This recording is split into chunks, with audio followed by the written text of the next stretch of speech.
Folks, we are live once again. Welcome back, everyone. Again, I am sorry. It is another day stream. I am going to have night streams, but it's Halloween and not going to do that tonight, obviously. But yeah, definitely we'll have some night streams coming up so that the people, who work during the day have a chance to see it. But what can I say? I mean, me and my wife, we hang out at night, right? We do stuff, go for some walks, watch some movies, chill in the hot tub. And so that's why I stream a lot during the day. It's kind of one of the reasons I left my job, is to have more time to hang with my wife at night instead of working every night and every weekend. But I do promise I am gonna have I'm gonna try to have one night stream a week, just so that everyone has a chance to tune in live and everything. But how's everyone doing today? Today is the giveaway. That's right, got it right here. This is going to somebody. PSA 10 Evolutions Reverse Hollow Charizard. I wanted to do this one live because I don't want anyone thinking there's any funny business going on, right? I'm not trying to, rig the thing or anything. Literally, you're going to see me do it. We're going to use the random comment picker. We're going to throw it in. It's going to choose someone, and whoever commented on that video and Lil Poppin's going to check. We're going to see if you're actually subbed to their YouTube, following their Discord, their Instagram. But if you get picked and you did all those things, then yeah, you're getting the Charizard. That's all there is to it. There's really nothing else. It's 100% free giveaway, shipping paid for, courtesy of Low Poppin. Make sure, guys, even if you didn't yet, make sure to go give them a follow. I'm going to go ahead and share the screen. This is their Instagram. This is the business they do through it right now. I think they're working on getting a website started, but they've had thousands and thousands of happy customers. They literally do have just a huge variety, whether it comes to, singles, sealed, modern, English, Japanese. It has really something for everyone. They do the posts in these bronze, silver, and gold tier posts, so you know exactly like what level you're at. If you're going for the gold, you're obviously a big time whale. The silver is kind of still affordable, but getting up there. And then the bronze is like under 1,000, I think, and pretty much affordable for anyone in this hobby, at least usually. And so, they always have a lot of good stuff, always have a lot of good feedback. And so make sure to give Lil Poppin some love and check them out. They are the sponsor of today's video and the sponsor of this giveaway. So before we get into the whole, stay the course, the thumbnail and all that, why don't we just do it? Why don't we just go ahead and do the giveaway? So here's what we're going to do. These were the rules. All you had to do was watch this video. I guess you didn't even have to watch it, really. And then here were the rules right here. Follow Low Poppin's Instagram, their YouTube, and their Discord. And then comment your favorite Pokemon in the comment section. And you're in. You're in the giveaway. So we're going to do it right now. I'm going to copy this link. All right. We're going to the random comment generator. We're going to click off the ad. And we're going to put in the video. Let's do it. We are going to filter out the duplicate. I told you, no duplicates, no replies. It's all just going to be the original comment. And one winner. All right, here we go. Let's get the comments. Let's see how many comments there were. We're in the hundreds. Only 197 unique comments. That's it? Let me see this video. 231. But that's with replies and duplicate comments. So, wow. That's actually not that bad of odds. I got to say, that is not that bad of odds. You have a 1 in 197 chance of winning that Charizard? I got to tell you, some of my other videos have a lot more comments than that. So, hey, congrats to everyone there. All right. So, we're going to go down here. And we're going to do the raffle. You guys ready? Are you guys ready? First edition, PSA 10 Evolutions Reverse Hollow Charizard goes to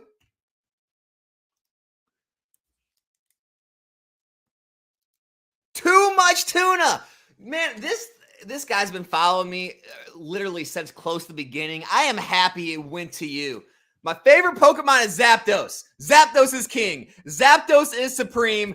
Zapdos is my real father. If Green Shiz is in here, I'm sure he loves hearing that too. Too Much Tuna. Let's go ahead and stop sharing the screen. We're going to put this up close and personal. The Charizard goes to you. It is a beauty. And all you got to do, go ahead, send me your contact information, right? Your name, shipping address to nostalgianomics@gmail.com. And Lil Poppin, make sure you're following all the socials, but I'm sure you are. And you will be receiving this Charizard. Congratulations to Too Much Tuna.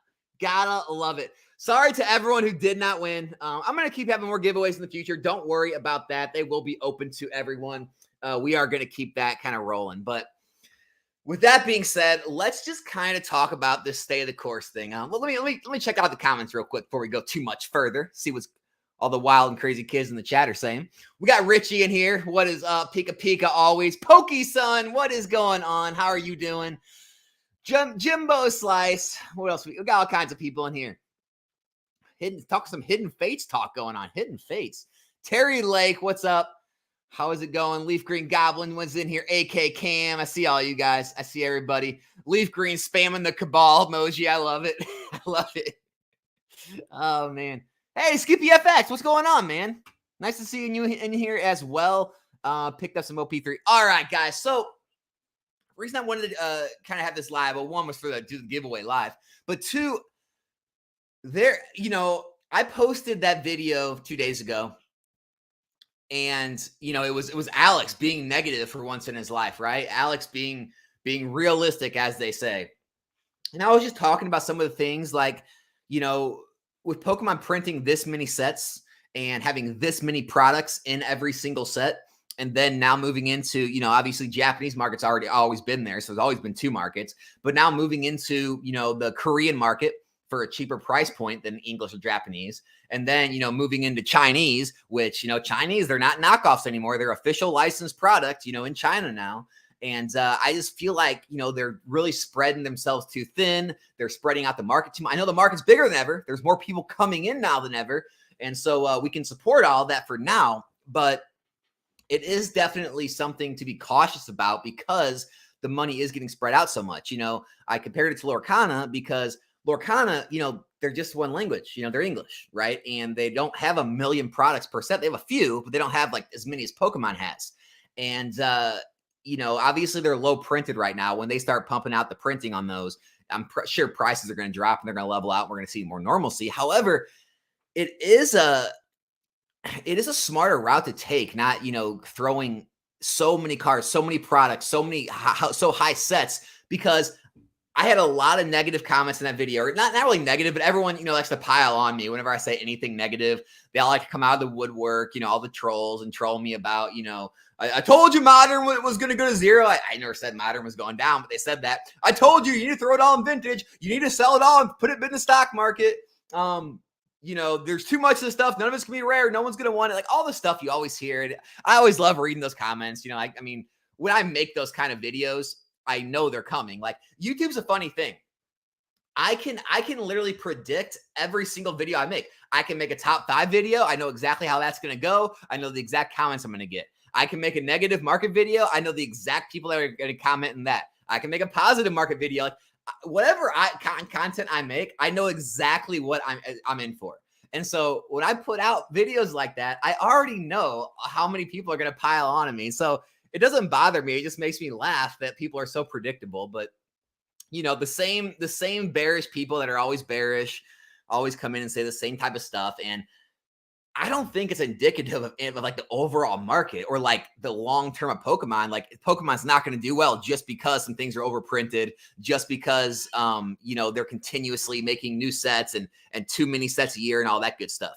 I think it's literally just what's going to happen, I think, is probably Korean and Chinese are probably going to fizzle out and not do very well. I think it's going to really remain with Japanese and English. I think a lot more interest is going to pour into English. We're already seeing a lot of the Japanese products come out of the gate a lot more lackluster. They're not having those gigantic pumps. They're actually staying closer to what the Japanese actual retail price is.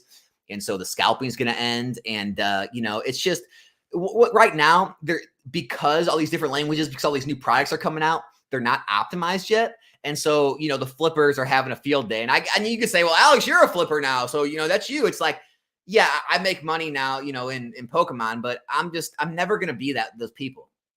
I'm not going to, be the, let's all pile in the newest and best thing. Let's race grade it. Let's race to the bottom. Let's, I got to get my hands in Korean, now Chinese, now Japanese. I'm not going to be all over the place like that. But, the people that do like doing that stuff, they're all in it. They're all rushing into the Chinese stuff now. They're trying to make their money there. And honestly, it's exhausting watching it, right? Like the thing with the Van Gogh Pikachu, like watching that, like it's exhausting. And people's like, I get accused sometimes of, well, Alex, you're only making this content for views, right? Remember when I was like in some drama with people, anyone's been here a while, they said I was only in drama for views. Never did it for views. I'll tell you, if you want to know what people are doing for views, just go click Van Gogh Pikachu. Look at every single YouTube channel in this space, all talking about it. And now every channel's talking about Paradox Rift. And then every channel's talking about shiny treasures. It's really easy to see the people who are literally putting their thumbnails and their titles for the clout, for the attention, because all they do is just follow they all pile in. It's like a big herd. They all go blah, blah, blah, like all to the next thing. Like, okay, Van Gogh Pikachu. Okay, now it's Paradox Rift. Okay, now it's shiny treasures. Okay, now it's this. And it's like, you can see, you'll log on YouTube for a week straight, and that's all it was. Van Gogh Pikachu, right? Now it's probably going to be nothing but Paradox Rift and Paradox Rift openings. And it's so tiring to even watch it. I can't even be involved in it. I'd wear myself out talking about the same exact thing everyone else talks about. But I mean, apparently it works, right? Those videos continue to get views. They do good on YouTube. Everyone wants to stay up on the latest trends. But as far as, the negative side of the market, I wanted to share the screen at a couple things, right? And I know people hate comparing the stock market. I'm not doing that. I just want to share, some of the things that can go through your mind. So here's the S&P back in 2008. And so think of being alive in 2008 in the market. I was alive. I just started investing back then. I was 18 years old. Think of coming off, right, into the big, Y2K tech boom, right? And everything was going great. And then you saw the crash, right? Crashed all the way down to here. And over the next 8 years, 6, 7, 8 years, it built itself all the way back up. And look, if you know anything about, reading charts, it looks like it topped out. It double topped and then crashed again. So if you're here in 08, you're thinking, wow, I guess the S&P, the highest it can kind of go is 1,500-ish. And every time it kind of gets there, it crashes. And so, and now we're at the lows again. So, I mean, I'm supposed to invest with the economy. Everything's terrible. The real estate's failing. Everyone's losing their houses. Everyone's foreclosing. I don't know. I'm scared, right? And then, time goes on, right? Time continues to go on. And things recover, right? And then they're kind of recovering and going, up and down, up and down. And now you're thinking, look, it's getting near the top. It's that 1,500. What do I do here? What do I do? It's getting near 15. It's the highest it's ever been. It's got there twice. Every time it crashes, it's been 5, 6 years now. It must be time for a crash. Should I throw all my money out? I mean, everything's going to crash. Everyone's telling me it could crash. And then things keep going and going and going. And this is where we're at. And that's where we got to now. I mean, and so the things you thought were like the old highs or the highest they could ever go are now like 3x where they've ever been. And that's just the S&P, right? That's a conglomerate of all the best companies in the US. But what about more risky things? What about things like Amazon? And you're saying, Alex, Amazon, right? Risky. If you were around in the 2000s, Amazon was extremely risky. It was in the dot-com boom. Everyone was just throwing internet companies up, and half of them were failing after 2000, 2001. And same thing with Amazon. Look, boomed. Everything was going great. Oh, tech boom, yeah. Look at this. Crashed. Amazon was in the cents. 20-something cents a share down here. 20, 30, 40 cents a share. This is why not so many few people actually held Amazon through all this. Because look, everyone thought it was going to zero. And then the ones who stayed the course, they, came back up and down, stayed the course. Could have sold out here, right? Because you're afraid, topped out again. It's going down. Can't go farther than that. It's $3 a share, people. And you all know the story. This is the story with Amazon. And so we see the same things happen again and again in every market. And it's the same thing with Pokemon. I'm not saying, Pokemon has to make it because the S&P made it or Amazon made it. There's a bunch of companies that failed, right? I mean, you could have been in a ton of companies in the past 10, 20 years that all failed. Their stocks went to zero. They went bankrupt. So it's not that just because, if you stayed the course in these, and you stayed the course in Pokemon, you're guaranteed to, succeed. I'm not saying that. What I'm saying is, whenever times were at their worst, whenever things look the most bleak, every time in history, that's been the time to buy. Even in Pokemon. When Pokemon was at its lowest, every time, that was the time to buy. And Pokemon is not even at its lowest, right? We still see crazy gains across the board. Look, you guys know me. I'm definitely more pro modern sealed. I've been starting to list my first edition PSA 9 Shadowless, base sets cards individually. I was blown away. I was actually going through my eBay purchases and some of my private sale purchases, seeing why I paid for a lot of this stuff, because it was blowing my mind. I thought I had my spreadsheets wrong. I was looking at my spreadsheets. I'm like, I must have had that wrong. I was going back and checking what I paid. Some of these cards that I bought literally last year, I bought early 2022, a lot of these cards. Some of these cards I'm up over 100% on. 100%. And vintage mostly isn't doing that good. Like some of these regular commons, uncommons, rares, right? Some of the hollows I'm up 30 and 50% on. Over my entire investment, entire spreadsheet, I bought every single card in the set, every, hollow, rare, common, uncommon, trainer, energy, etc. Everything. I never got Charizard. I didn't want to put the 5 figures for Charizard. I had every other card, though. All 102 out of 103. I had both Pikachus, all that. Out of the entire investment, between eBay last solds and kind of lowest list, a good average of what I can get for this entire set, if I, wait, let it sell, things like that, it's going to be somewhere between 35 and 40% gains. On PSA slabs, which some people say you can't even invest in single cards. 35, 40% gains in a year to year and a half time. Doing nothing, letting them sit there. When most vintage is not doing that well. When the economy isn't doing well. When Pokemon isn't doing well. I already made the video a few videos back. I can link it when I'm done. About, here, I can go ahead and share the screen right now and go to my channel. If anyone missed it, it's right here. It was one where I showed the spreadsheets. Let me go find it. It must have been a little while ago. Can't find. Anyway, maybe it was this one. I don't know. Anyway, I made a video. I showed how modern Pokemon investing has worked over the past 10 years. Over the past 10 years, you'd be up about a 522% in total if you'd bought one of each booster box, one of each booster case, etc. There were so many times during these last 8 years when things looked bleak, right? The whole Rudy Alpha investments, throw everything in the bathroom and give up type thing, right? The 2017, 18, 19 times, right? Just a couple years ago when the boom was ending, everything was crashing, right? Everything crashed. That's when we saw the Chilling Reign Fusion Strikes, $80 a box. That's when we saw, tons of boxes dropping 50%. That could have been time to give up. It's over. Everything's crashing. It's done, right? Much worse crash than what we're seeing right now. We're not seeing a crash right now. We're seeing a correction right now. We're seeing 10, 20, maybe 30% on some things. Not many. That's a correction. We were seeing a crash. We were seeing 50, 60, 70% crash on some things, right? I went back and looked at what I was paying for a lot of, because eBay will let you go back to 2020. And I was looking at a purchase history from 2020, and I was buying some Sun and Moon stuff, and, some cases, some boxes.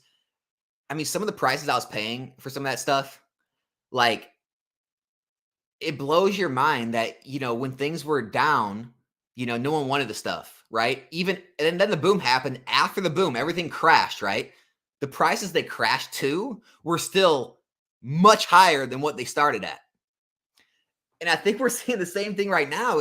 We're seeing corrections, but the corrections are going to be nowhere indicative of where they were at before things moved again. And then the other thing I wanted to mention about those charts I was showing, down times do not last forever. Economies do not stay bad. Recessions don't last. Depressions don't last. Nothing good or bad lasts forever. When everything is good and everything's popping, everyone's becoming millionaires, that doesn't last either. Eventually things crash, right? Everything in this life is temporary. And so you have to think to yourself, if all I hear is negative right now, if there's wars all throughout the world, if the U.S. economy is bad, if collectibles as a whole are seeing dips in sales and prices, you have to know that doesn't last forever. And then people say, well, yeah, but then no one's going to ever want this. It's going to be it. People are going to be done. They're never going to want this stuff. Okay, so collectors, people who enjoy Pokemon, people who enjoy collectibles, who enjoy TCGs, when life is getting better and everyone's hiring again and everyone's making more money again and the economy's booming again and interest rates come down and all that good stuff, when that happens and people have extra money, you don't think those same people are going to continue to do the things they enjoy? It's just going to change their entire life? That's never happened in history. It's like, oh, we can't afford to go to hockey games anymore. We can't afford to go get the seats. Never going to go to another hockey game in our life. It's over. It's over. Sport's over for us. Right? Or, just anything you do, right? Like, what? We can't really afford to go out to dinners right now. We're never going out to a restaurant again. We're never going to do the things we enjoy ever again, even when things get better. And then you think about all the people, most everyone that watches this, I see my analytics, they're in their 20s, 30s, and 40s, some in their 50s, but that's the bulk of it. None of us are ever going to make more money in our lives either, huh? None of us are ever going to get raises, get promoted, make more. None of us are ever have kids. Those kids are never going to move out of the house and leave us empty nesters and have a whole bunch of extra income. And we're not going to want to spend it on ourselves at that point, right? We're going to be over Pokemon. And it's just every time things get too negative, there's always an enormous amount of positivity behind it. Because, positivity, it's what happens is it gets, it's catchy, right? Once it starts happening, everyone wants to pile on. It's kind of addictive.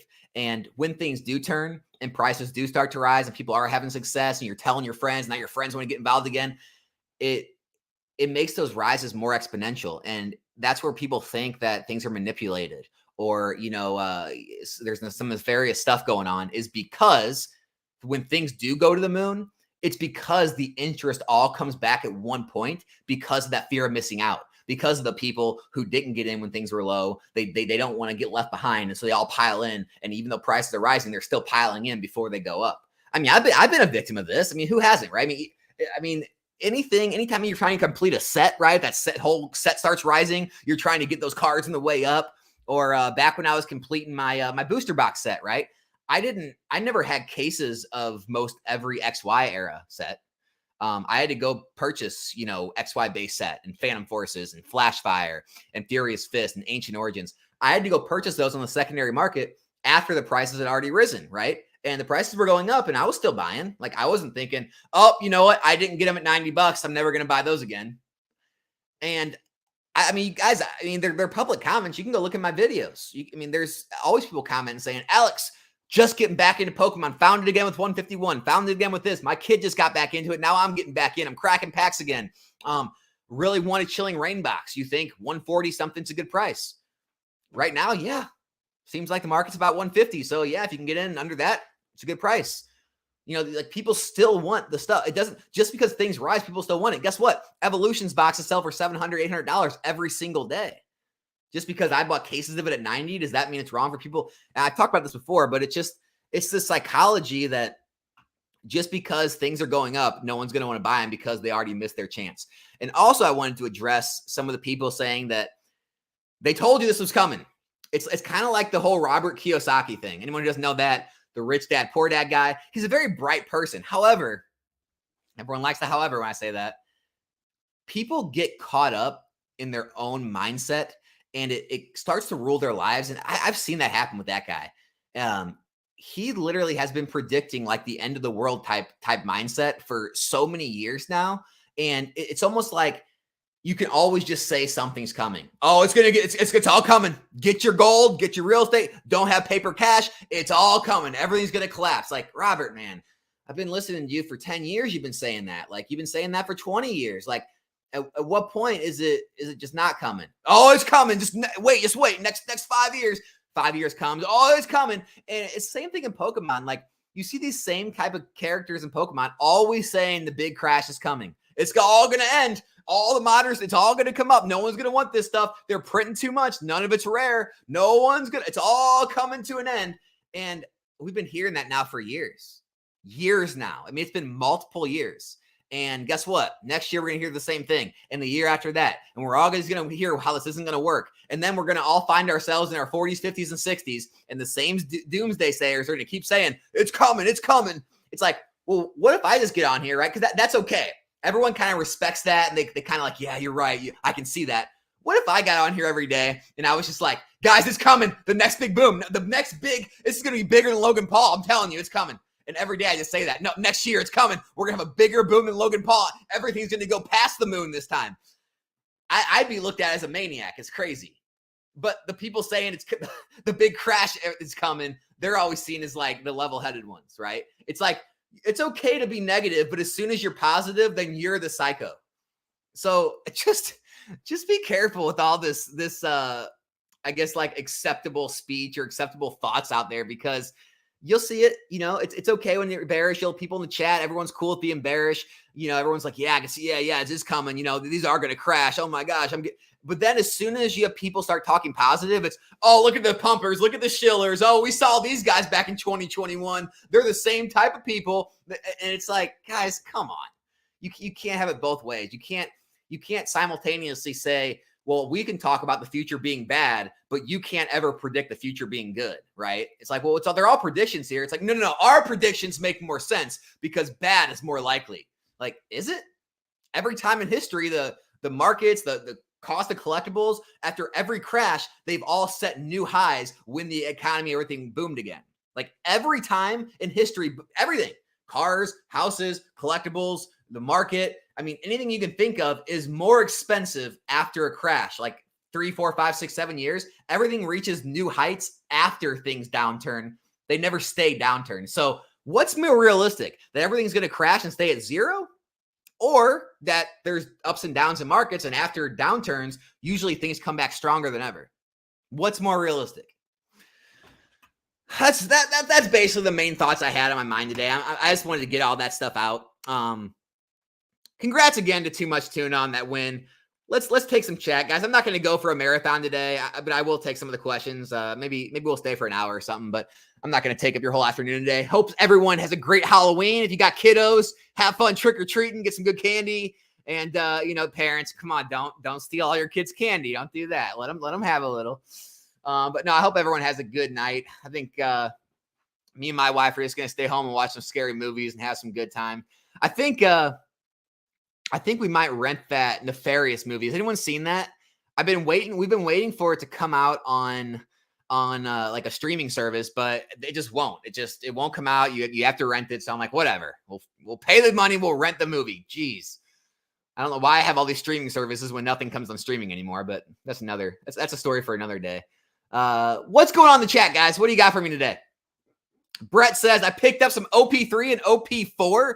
Big, missed out on OP1. Yeah, I know. I mean, I almost did too. I mean, honestly, that's another thing. Is so people like they always get that mindset of like they don't want to overpay, right? No one wants to overpay for things. And it's kind of like, just like I showed Amazon. It's like, well, since Amazon's all-time high was like $5, if you'd have bought that once it surpassed that at $10, did you overpay?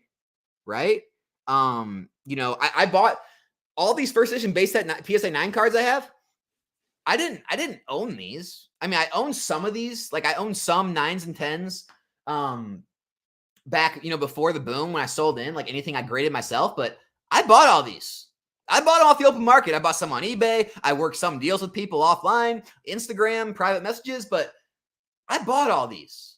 So I overpaid from what they've ever been at, like way before the boom, right? But like I just told you, they're all up like 35, 40%. I probably overpaid for OP1. I didn't get it near distributor cost. All I could find it for was $180 or something like that, $160. I forget now. I'd have to look at my records, but I paid way over $100 for it, right? I mean, I overpaid. I got in late. Look at them now. I mean, now those boxes are worth, someone said like 500, 1,000. I don't even know what they're going for, but the blue bottoms I have. But I mean, exponential hundreds of % returns already. And I got in late. And so don't really, I'm not saying like buy OP1 now, at $300 or $400 or $500. I'm just saying, don't always think just because you didn't get in at distributor level pricing, or you didn't get that card and grade it yourself, or you didn't get in, things are, up now, so it's too late. It's not too late. Look at Team Up. Okay. I bought Team Up. Okay. I didn't buy a case of that. I actually just when I was looking at my purchases, I bought a box of that back in 2020 for $330. I missed out, right? I'm an idiot, right? Why didn't I buy that when it came out? I completely missed out on it. I sold that box for $750. Now, I've talked about this before too. There doesn't have to be winners and losers. You're saying, a lot of people are like, oh man, I got off that heavy bag on him. It wasn't a heavy bag. Those boxes are now almost $2,000. That person didn't get in too late. So it's like every step of the way, the person who bought it 100, 200, 300, 350, 750, no one got in too late.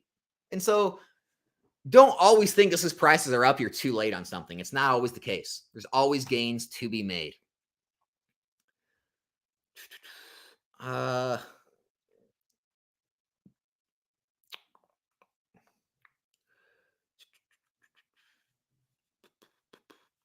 Sorry, guys. I'm just looking for what's going on in the chat. Finding some questions. I've been a sealed investor since the last reprint of Evolving Skies. Picked up a case for $145 per box and haven't looked back since. You're pretty happy right now, I'm thinking. You got to be happy. I think PK is pumping Chinese is kind of irresponsible. I have completely divested myself from what PK is doing. I talked with him at Collecticon. I gave him my word. I said, hey man, I'll keep your name out of my mouth. I won't cause any more drama. And so I'm not going to comment on anything PK's doing with his channel or his audience. So maybe he likes Chinese. I don't know. Let's see.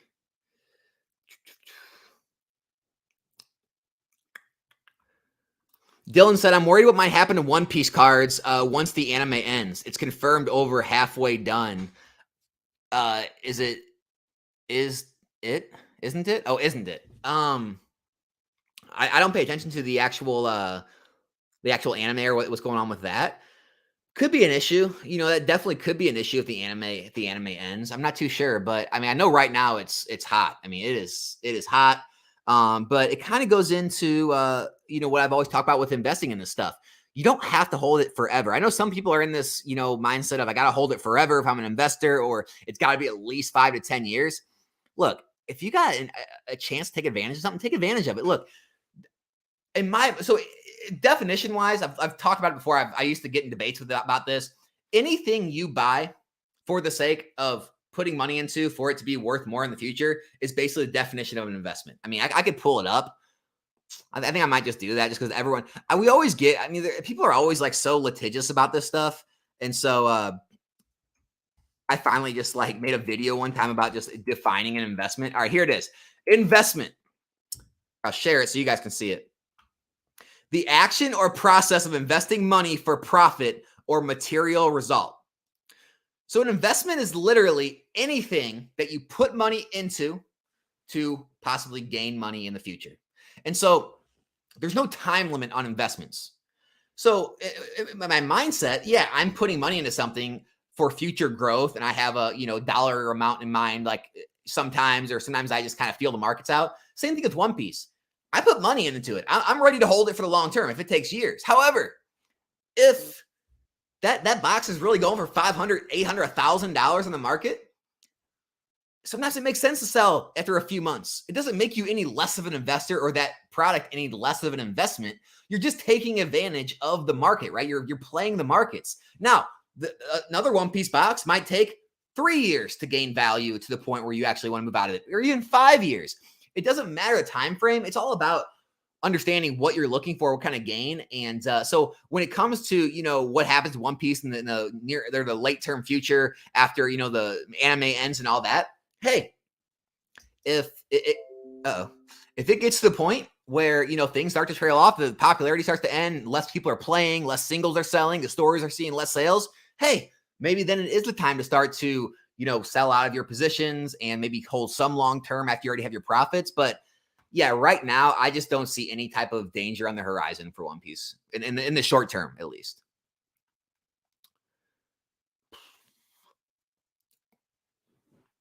Fat Belly Collects. Is this the same guy? Did you used to be Fat Belly Gengar? Did you change your name? Or is that a different person?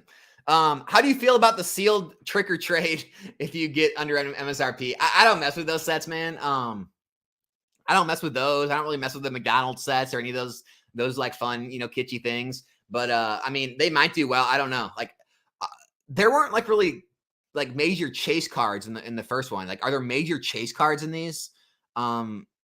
So if there's no real, that's the issue. Like if there's no real chase in products, it's kind of the reason most theme decks nowadays don't really do well, is because if there's really no chase and it's not like a Charizard or some expensive, like, promo on the front, it's hard for those to really, gain much value in my opinion.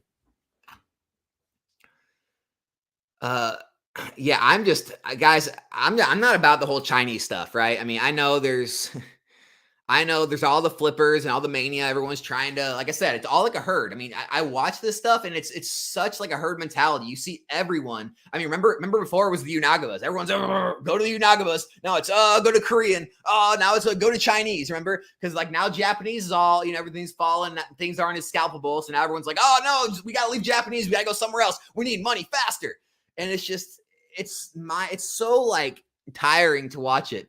And some people say, well, Alex, if you're in this flip game, you got to do this now if you want to make money. It's just like, guys, there's plays here. I just got this in today. I was looking at it. Another Dialga, another one. You guys already know me. I like these cards. And you're saying, well, Alex, I mean, they're real. Here's the opportunity. I'll show you. I pulled it up. I had it pulled up still. Oh, here's recent auctions on this card.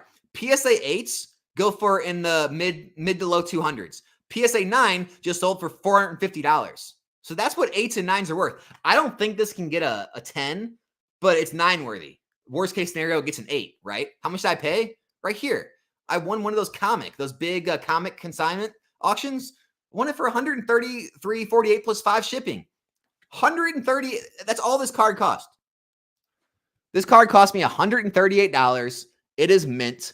I mean, best case scenario, this is going to be a $450 card. Worst case gets an 8. I still make $100.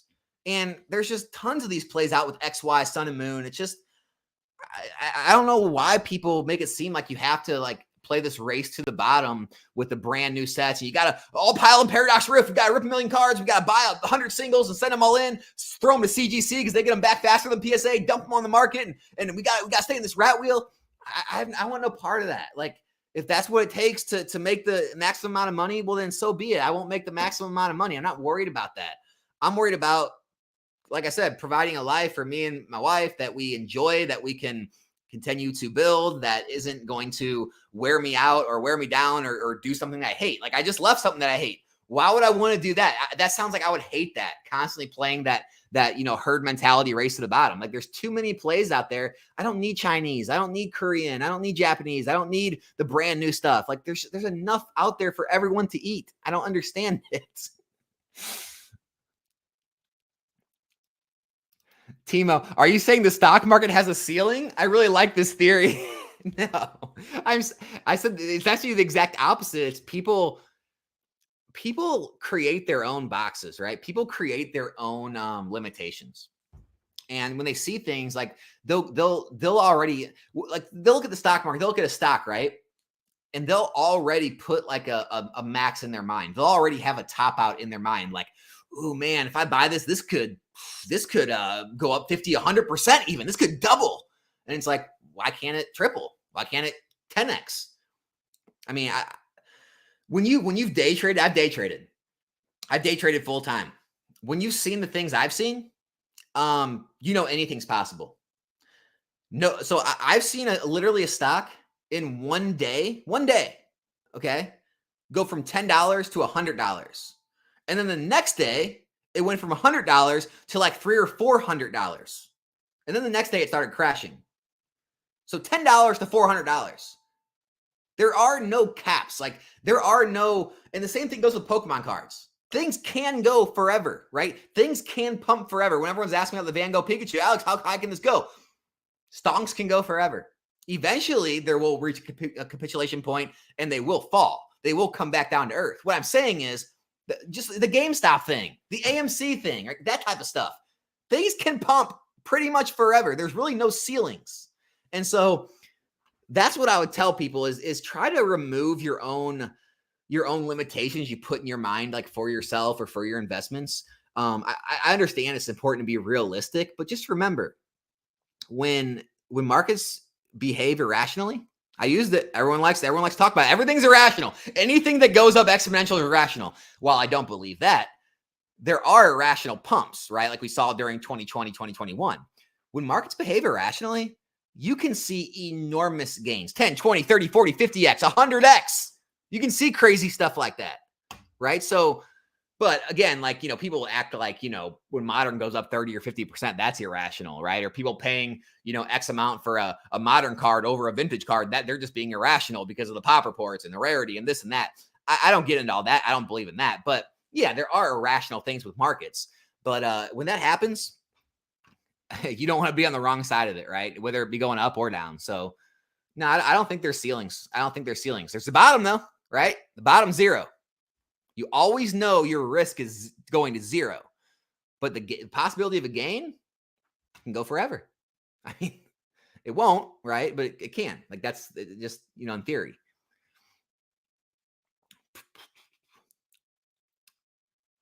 Are you going to collect any Walmart Black Friday Pikachu VMAX boxes, considering it's going to be the last Crown, Zenith, and Pikachu? I think this will go up. Yeah, so it might, like, I'm really steering away from all the crazy, like, the little bitty tins, like the mini tins and the million collection boxes. I'm trying to stay more toward the main line items, like the, for specialty sets like Crown Zenith ETBs or PC ETBs and booster boxes. I will be buying some UPCs, just like for celebrations, like 151 and stuff. And so like, I try to stay within like a few products these days. I don't like to, have a million different things. It just makes things harder in the future. But as far as like gains wise, yeah, I mean, you can make gains in all this stuff. I've shown examples before, collection boxes, tins, 3-pack blisters. Like you can literally make all of this stuff has potential and does well. It's just all about, where you want to go. I mean, you don't have unlimited money. You can't buy every single thing. And so, especially now when a lot of my money is being, obviously spent to pay my bills and then also diverted to, growing this business, I only have a certain amount of funds to actually invest long-term. And so I have to be smart about where I'm putting those. And you guys do too, right? Everyone's got a limited budget, so you can't just buy every single product. Lodemir, oh, I see it. With these Chinese Korean card sets, people in the US or EU will not rush to buy them. Rather, a lot of Chinese and Korean people will stop buying English cards and sets. Yeah, that's definitely probably going to be happening. But people do tend to chase value. And, just think of it if like you were living in China or Korea. If, after this big pump and stuff's over, if those do lose almost all their value and no one really wants them, you'll probably still go back to collecting, either Japanese or, English, whatever one's closer to you, whatever you like more. But I just don't see a lot of the value staying there long-term and a lot of the money staying there long-term. That's just me though. Could be wrong. I mean, think about it. Like Chinese people still buy real estate in America. Like people all around the world still invest in the US stock market. I mean, like just because you live in a different country or your other country has the same products, it doesn't mean that's where the value is. Doesn't mean that's where you're going to put your money. So like, don't get wrapped up into thinking like, oh, well, just because think about it. You people, everyone here, look at all the Japanese fan people here. Look at like, Retrospects, look at Ray, Ray Shining Collectibles. Look at, all the Japanese fans here, they're collecting Japanese stuff. They don't live there. They live in the US. The English has cards. They choose to go to the Japanese market. So it's just because your home market like now has cards, it doesn't mean every Korean and every Chinese person is all going to just flock to their own languages. That it's just not going to work that way.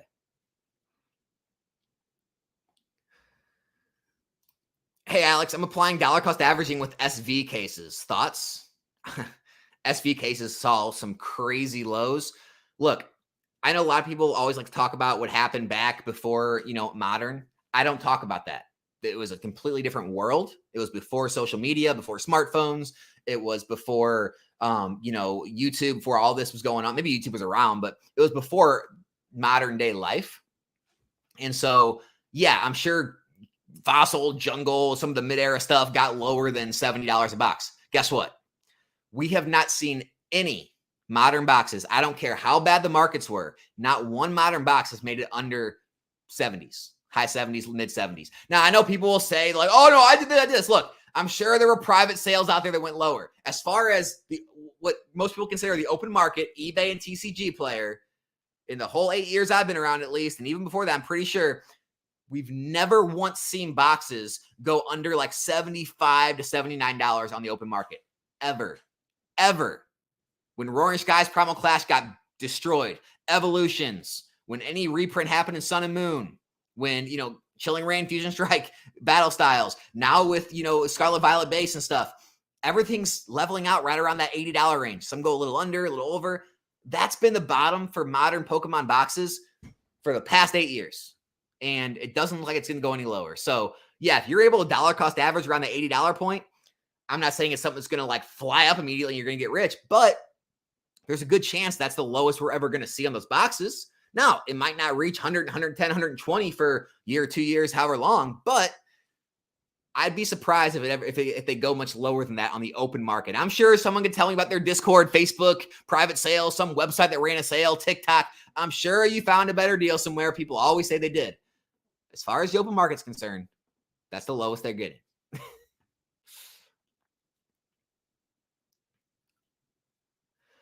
Some of the TikTok deals have been absolutely bonkers. Yeah, the issue I have with the TikTok deals, though, it seems like everyone I've seen, you can't get quantity. And it's never for like cases. It's always for like a single box. Like, hey, you can get a Silver Tempest box for $70. Like, okay, I mean, it's cool. I get it. Pick it up. It's free money. But it's like, you can't really build a position off those TikTok deals. And I guess if you bought one every single day, you could eventually build up a position.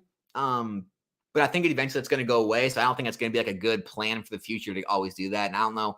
I don't know. I don't get too far into the TikTok stuff, but yeah, I mean, if there's deals there, take them. It's free money. I mean, and what I mean by free money, like if you can get boxes that low, you can literally flip them on the eBay the next day and make a profit even after shipping and fees. So why would you not take those deals?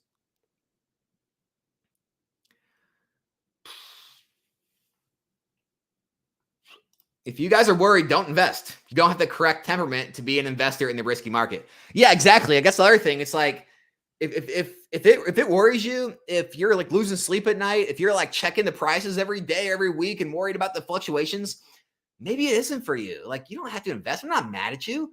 Enjoy the hobby, collect, just spend your money. It's what I did when I started in this hobby. I was just spending money. I was enjoying it. Don't let it bother you, right? Same thing as going out to eat or going to a concert or going to a sporting event or taking a vacation. You're spending money. You're not expecting a return. Do the same thing in Pokemon. At least in Pokemon, at the end of the day, it's worth something. You might not make a gain, but at least it's not like throwing your money away to, just go do something entertainment wise, where at the end of the night, you just have memories. With this, at least you have something tangible. I mean, at least there's one upside to it.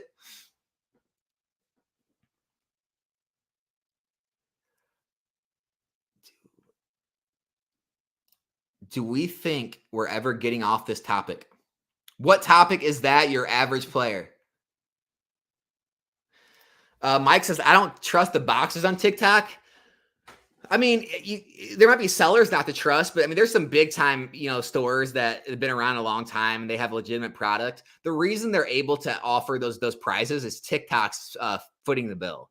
Like, so TikTok itself is giving those discounts. It's not the seller. The seller isn't taking those hits. So the seller's listing them maybe at market price, maybe a little under to make a little deal. And then TikTok is supplying those 30% coupons. So it doesn't mean there's anything wrong with the boxes. Now, again, if you're dealing with, some new people or people who seem like they're kind of shady, that could be a problem. But there's some big stores on there that have always done good business, very positive, and you can find those same deals from them, and they're all in the up and up.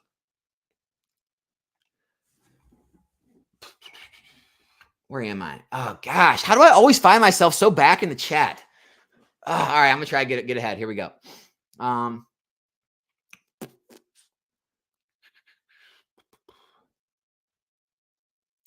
Let's see. Do you recommend pre-ordering OP5? Don't know much about it besides the hype. Yeah, I don't know anything about it really either, guys.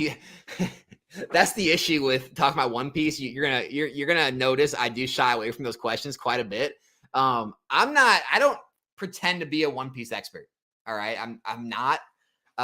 Literally, I mean, I don't watch the show. I never have. It's just not a show I grew up with. I grew up with Pokemon and Yu-Gi-Oh! And Dragon Ball Z and those types of things, right? And like Disney Channel and that. I didn't grow up watching One Piece, so I don't know anything about it. All I know is I try to talk to people that are smarter than me about it, right? I talk to my local card shop manager every time I go in there, and we have pretty good conversations every time. I try to get a grasp where the market's at and what's happening, and kind of what the supply is looking like, how much the distributors are offering of stuff. Can he still get things? I try to get an idea of what's out there and kind of get an idea of supplies. And all I ever hear is how big One Piece is. It's how it's their most successful game, and so that's why I continue to buy. But yeah, I mean, don't take what I'm doing and do it yourself, because especially if it's money that you're like, trying to put elsewhere possibly. For me, it's just, buying a case every set. It's just extra money. It's not a huge deal. It's not, putting me any type of financial hardships. And it's just worth the risk for seeing how popular the game is.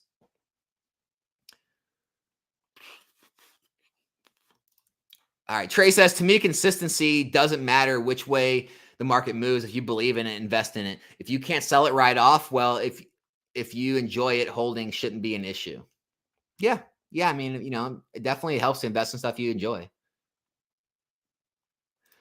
Do you think grading sub $5 cards are worth grading, or would it be more prudent to wait for a potential drop in the PSA grading prices? So it really depends on what you're trying to do. We can talk about grading for a second.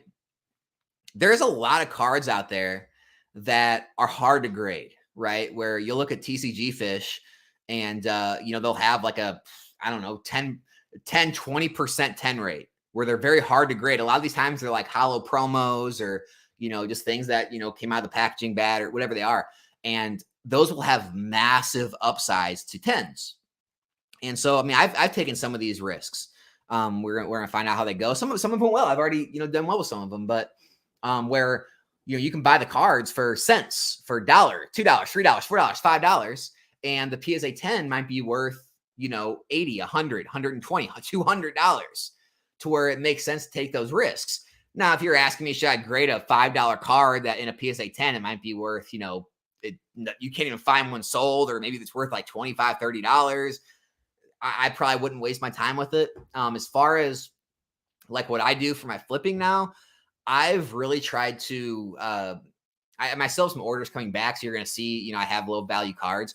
I'm really trying to get away from the lower value cards. I've talked to others about this, and I feel the same way.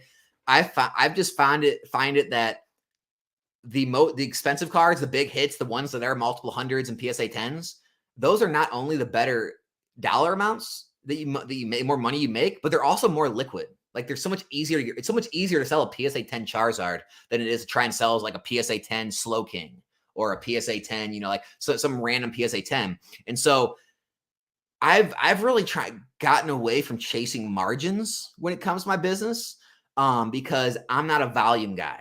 Like I found out I've made up my mind and really quickly talking to enough people. I don't want to be a volume guy. Like I can't be, some of these big guys out there that are, shipping out 50, 100 orders or they buy 50, 100 of the same card and they grade 500 to 1,000 cards a month. I'm just not going to be that guy. So what I'm looking for quality over quantity. I'm looking for the cards where I can make the most dollar amount, not the most margin. So, you might be able to grade a $10 card, and if it gets a 10, it's $60, and you're saying, well, hey, I made 6x. It's like, well, yeah, but after fees and shipping, you really only made like $30 or $40. Whereas, if I buy $100 card and it's in a 10, it goes for 200. It's like, well, you only doubled your money, but after shipping and fees, I still made more money per card than the person did. Does that make sense with a lower value card? So like, kind of like I showed the Dialga, like I'm looking for the higher end cards, whereas maybe the margins aren't as great, but the actual dollars you make are good. And so you have to, you only have to flip and sell, a few of them to actually make some income each month. So yeah, it's really just about what you're trying to grade. What's it for? Is it for your collection? Is it for to flip?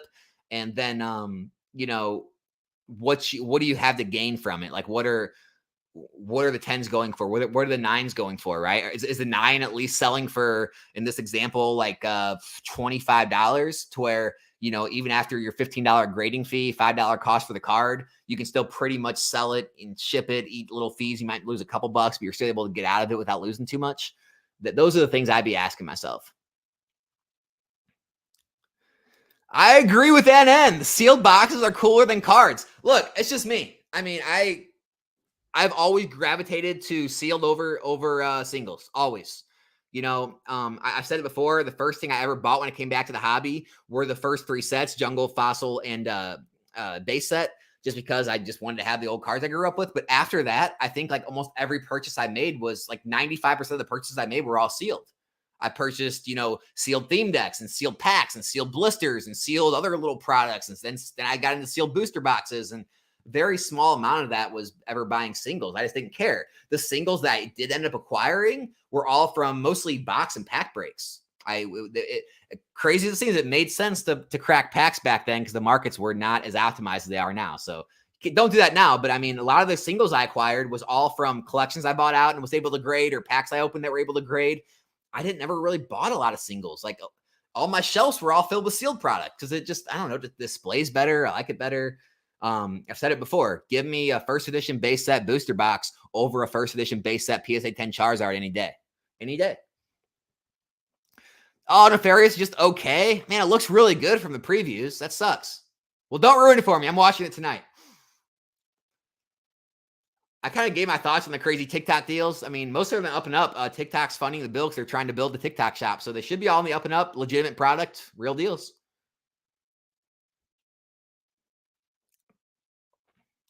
At the overpay statement, back in the 2012 base unlimited booster box was going for $350. Oh, geez.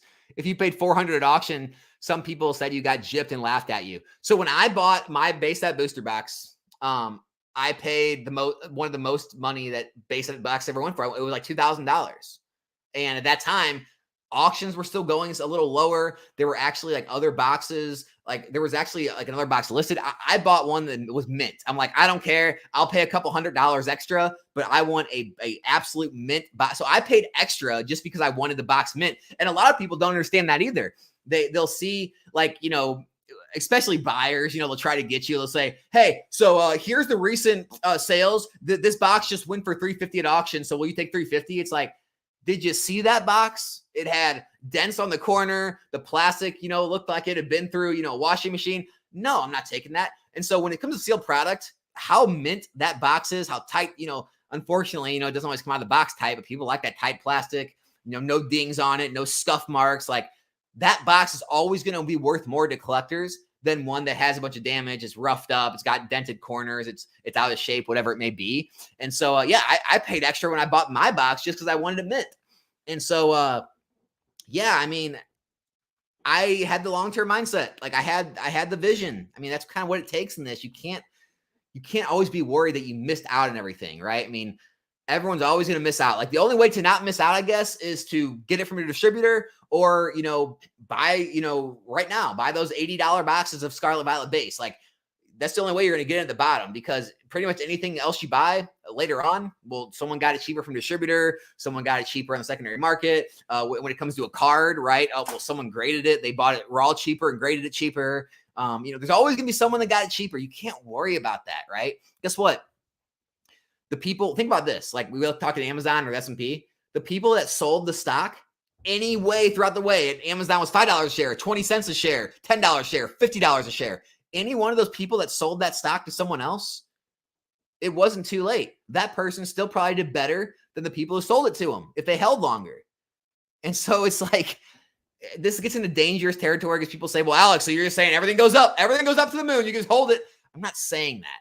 I'm saying don't worry. Don't get too worried about being too late.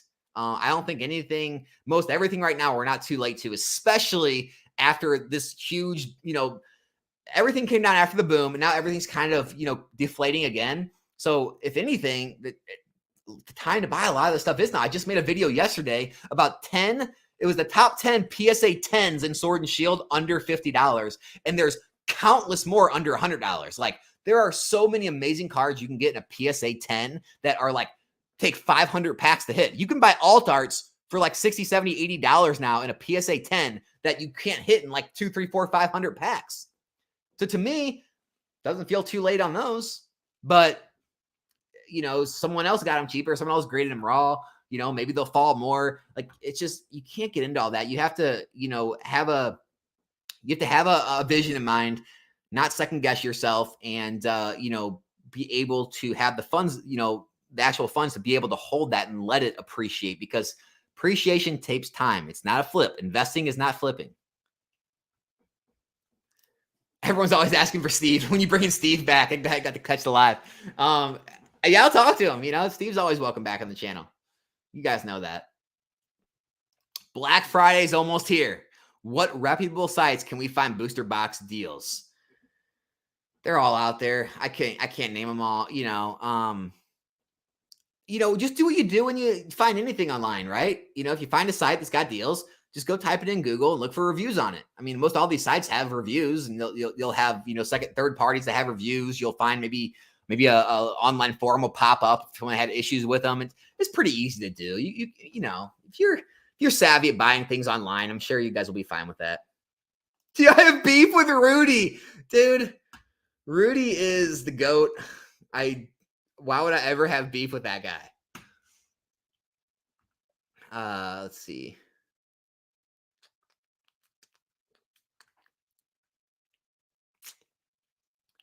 Hey man, do you ever watch Pokemon Radar podcast? Would love to see you on it. I think you'd make a great guest. Yeah, I had Radar on my channel once. You can go back and find it in my lives. So Radar was on my channel. Haven't got the invite. I'll be honest with you. I've never really talked to Radar. I reached out to him, had him come on the live. We talked a little bit on the live. He stayed afterwards. We had some conversation afterwards. I've Instagram messaged him a few times, but I've never been like super close. Like I don't like have his phone number. I can't just call him up. So, you know, I think a lot of the people he has on that podcast recently, at least, are, you know, kind of better friends of his and stuff. So maybe he'll get to the point where he gets to me or whatever. But yeah, it's just I don't have like that close of a relationship with him. Also, unfortunately, I'm not gonna get into all that. He's friends with some of the people in the community that I'm not friends with. We'll just keep it at that. So I'm sure that has something to do with it. Radar's boring. Yeah, Radar's definitely got his own flow, right? He's definitely mellow. He doesn't bring the energy and stuff. He just likes to kind of chill and chat, and like that's just, you know, it's his thing. It's his thing. There's got to be different flows. You know, there's got to be different you know, ways people have podcasts or lives. If everyone was doing the same type of thing, you know, even I got some energy, but even I'm not like a Pokey Rev or Real Breaking Nate or this one of those energies. I can't even get to that level. That's a whole nother level of energy. So everyone's got their own thing.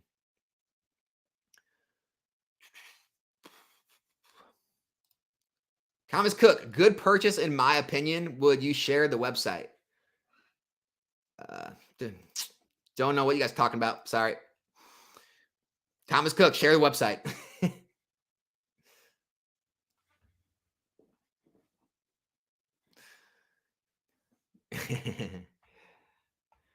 I see some stuff I'm not going to address in the chat, so sorry about that, guys.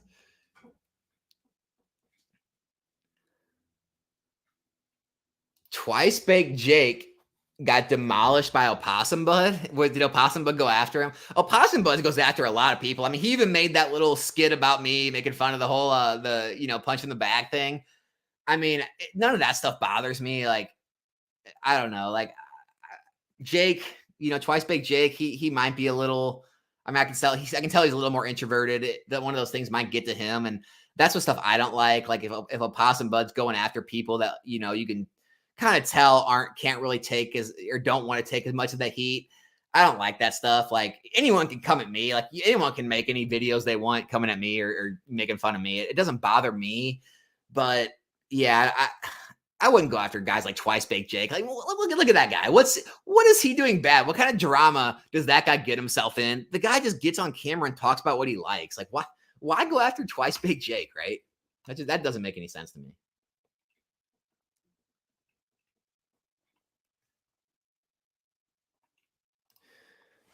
Kaioken. That's not how you spell Kaioken, is it? Been really enjoying your vids since finding your channel. I have a typical 9 to 5, but also enjoy Pokemon. So I try to push some side money each month into sealed product when I can as investments. Yeah, I mean, that's kind of what all of us try to do, right? A lot of us, at least. It's the way to go. Was your Pokemon investing maybe in trouble satire, or could you give a little more context? Did you watch the video?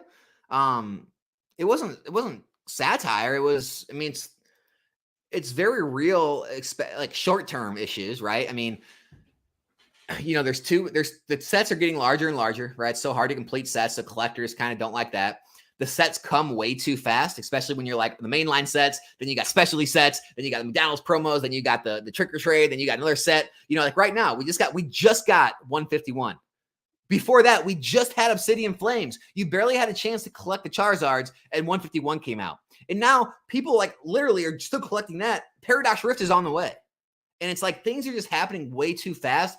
I don't think people have enough time to do that. On top of that, we have other card games, you know, like Lorcana taking market share. On top of that, this whole Korean, Chinese stuff people are trying to pump.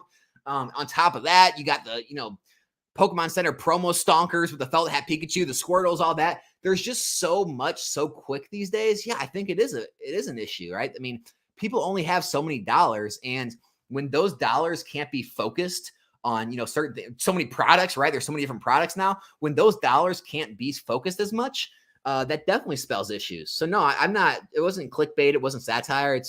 There are real issues that are happening right now.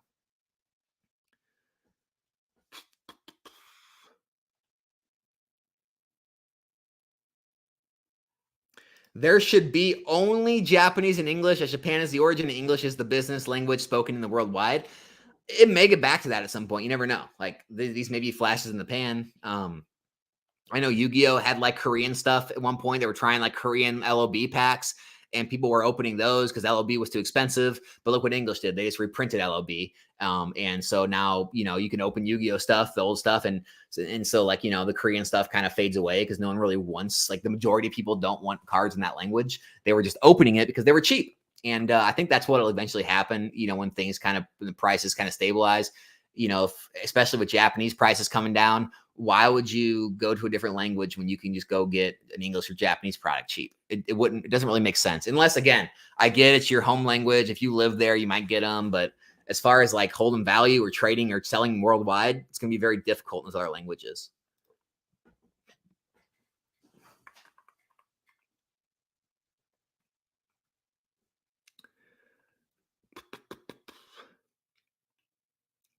Here it is. We were talking about, will a Van Gogh reach $200 before it goes down to 50 or 60? Stonks can go forever. Like I told you, when it was at $100, people were saying, you think it's topping out? I literally said in the Discord, I said, hey, stonks don't have a ceiling. Stonks do not have a ceiling. It could go to 200. I mean, I'm not buying any of those prices, right? So, you know, those PSA 10s, the black label, if one gets a black label, it can go to the moon. I mean, people are crazy. People who collect are crazy. You know what's funny? Here's what's funny.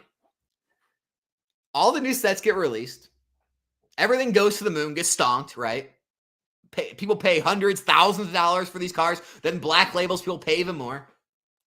And then people still try to question that there's not money in Pokemon, that the average income in Pokemon is low. If the average income in Pokemon is low, how can these stonks keep happening? They have to go to someone. Someone has to be the end customer of these cards. Who is it? Who's got all this money? How are we able to move tens of thousands of cards to all these different people? Ask yourself that when you start thinking that there's not enough money. People start talking this crap about, you know, there's just not a lot of money. People in Pokemon really don't have a lot of money. Yeah, okay. All right. What do you think about the current pricing of sets? I think that it's fatiguing collectors, but I also think it's creating opportunity with people skipping sets. PR looks great, but people skipping after 151. Yeah, I mean, that's exactly right. They're holding off on other sets because they were waiting on 151. Now 151's here. The hype is real. The pull rates are hard, extremely hard to get a gradable card. I opened one UPC the other day with my wife. I pulled one of the Charmeleon cards, the, you know, special illustration rares. I had to sell it as light play. I looked it up and down. I said, there's no way I can sell this as near mint and feel good about it. I sold it as light play. Now, luckily on TCG Player, you can sell cards light play in that set right now for the same price. Literally, I sold a light play copy, the exact same price as what the near mint copy was going for. Don't ask. But hey, at least I know I did the right thing and sold it as light play, because even though it's packed fresh, it's light play. But yeah, very hard to grade that set. If that set has enormous disparities in the raw versus the PSA 10, it makes sense, because those are going to be hard to get as a PSA 10. And yeah, people want to collect that set. They want a complete binder set. They want master sets. It takes time to do that.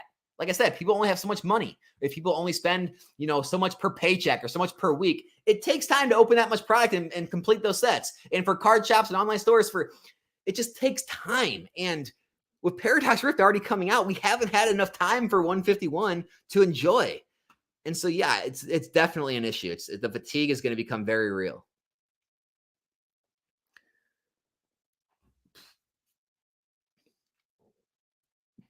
Yeah, guys, everyone's talking about Possum Bud. Guys, I don't know what he said about Jake. I've watched some of his videos. I don't watch him regularly.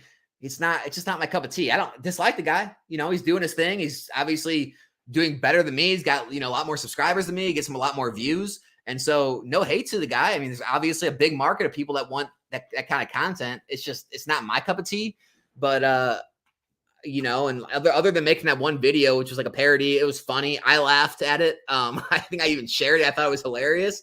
Other than him making that video about me, like, I have no beef with the guy otherwise. So I don't know what he said about Jake. I don't watch enough to know. Ooh, this is the question. Is it worth getting Evolving Skies at current market, or would it be worth spending that money elsewhere, like Crown Zenith 151 or anything else? That's a good question. I don't know. Normally my answer would have been Crown Zenith 151 or anything else. But after seeing what Team Up did and just looking back at like Flashfire and Phantom Forces and some of these sets that are multiple thousands, like I said, if things catch fire in this hobby, they can really catch fire. I mean, if Evolving Skies caught fire again, it could go to $1,000 a box. And that sounds crazy, but I mean, think of how big this hobby is, right? If thousands of people, tens of thousands of people all get on this big train of wanting to buy Evolving Skies, and then the YouTubers pick it up when the price starts moving and people start talking about the movement and more FOMO happens. Crazy things happen in this hobby, right? Whereas Crown Zenith 151, they have a lot of product, more products coming. It's going to take a while for that product to sell out, so it's going to be long term. There's a case to be made for both. I can't say either one 100%. I'm sorry. Dude, you need to watch the video. He calls him a complete idiot for saying the set he was opening didn't have enough pulls after he only opened a couple packs. I'm not getting into all that. I've had my fair share of drama. I'm not even going to comment on that stuff. Oh, Brett, you can't stand Dr. Applesauce? Why not, man? I met that guy at Collecticon. He's a nice guy. He's a good guy. I've actually talked about having him on the channel before. What's wrong with Dr. Applesauce?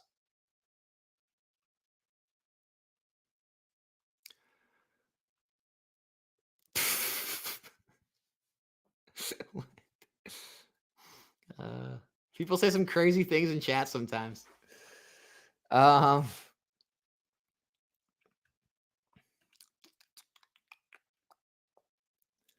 Let's see. I'm just scrolling through, guys. If you guys had questions, feel free to let me know. I'm gonna wrap it up here soon. I don't want to be here all day. I know everyone's got stuff to do. It's Halloween, whatever else you got going on tonight. Again, if anyone's here, and I am gonna have night streams in the future. I just couldn't make one today. I wanted to make sure to get the giveaway in here, and I wanted to make sure to today was Halloween, so I couldn't do it tonight, but I will in the future.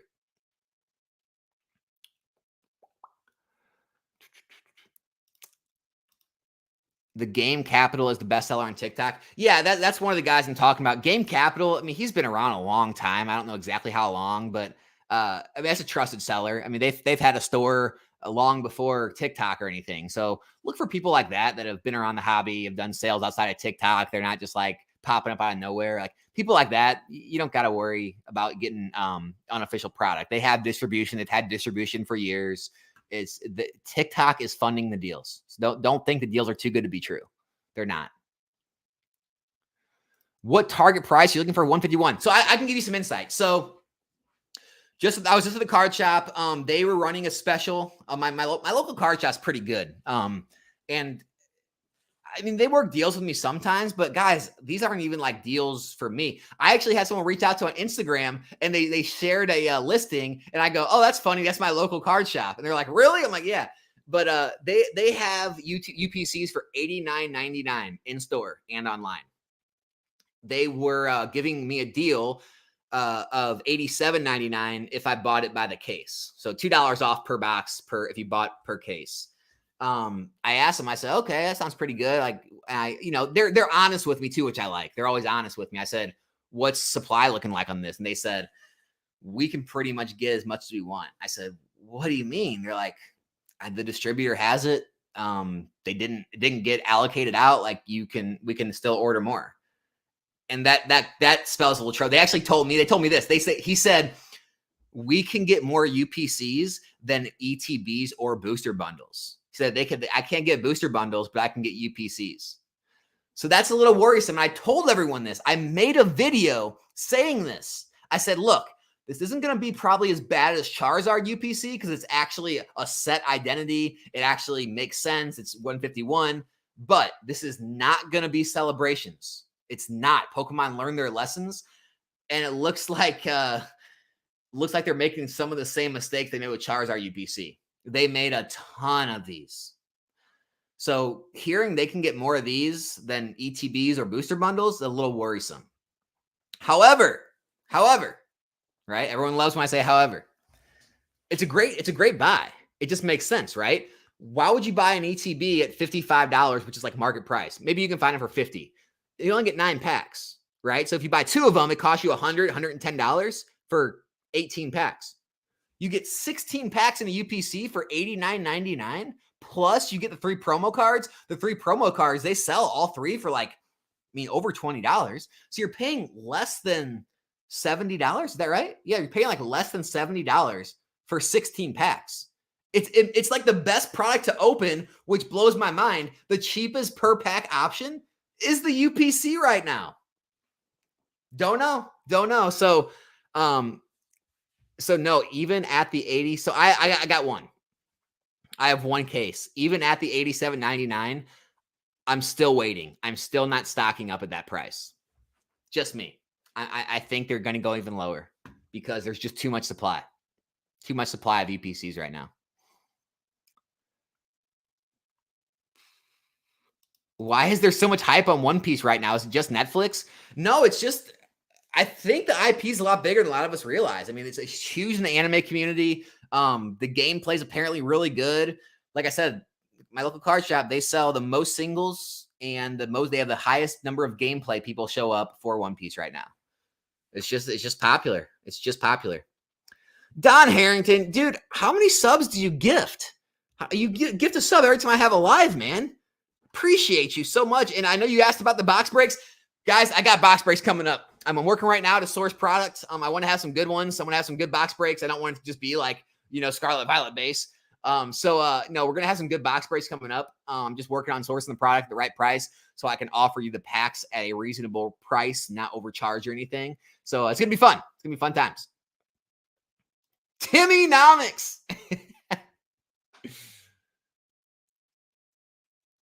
No costume today? No dressing up. And we don't got kids or nothing. We're being the boring old people. We're staying home watching movies.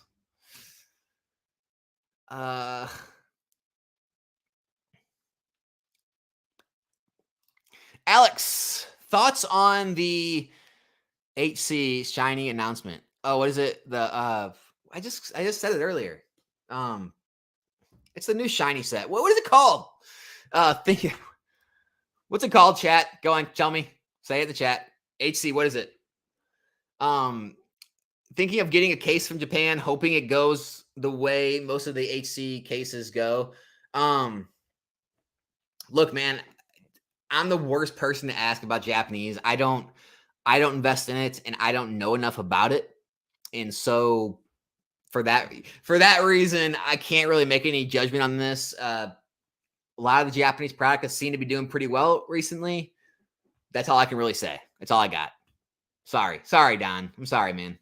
You know me. I'm not a Japanese guy. I just don't know. What's the total value of the collection Timmy-nomics?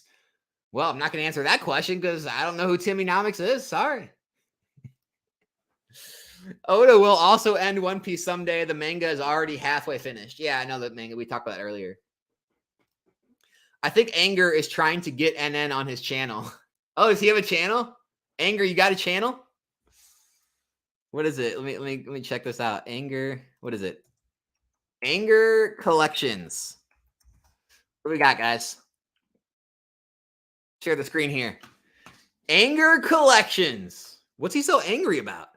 Okay, well, I can already see up here with the Power 9 stuff. He is definitely into Magic and he's into Vintage.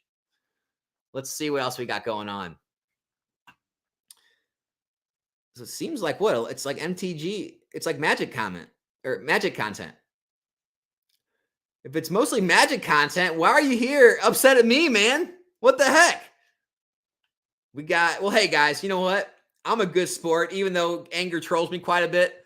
Go subscribe to Anger's channel. It's right here, Anger Collections. He's got a lot of video. He's got way more videos than I got. 1.4K videos. It's a lot of Magic the Gathering content. This has some Pokemon content too. Yeah, go check him out. I'll check you out too, man. Hey, ready? You got to sub for me. You got to sub for me at least.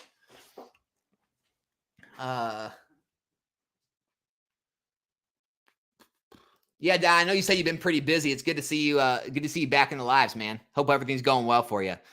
And then with Sword and Shield base set booster boxes printed way less than SV base set booster box, I have a large position in Scarlet and Violet base sets in hopes it'll grow like other base sets. So yes, Sword and Shield was released during the boom. It was released in 2020, 2021. And so it sold out very quick. I believe it got a reprint, but during that time, things were just selling so quick. I mean, Pokemon was so liquid.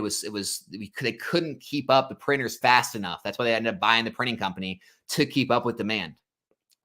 So, Sun and Moon base set, that was off the backs of Pokemon Go, the game, and Evolutions. But in an XY, it was just way low printed. It's hard to tell. I hate doing comparisons because it's hard to tell.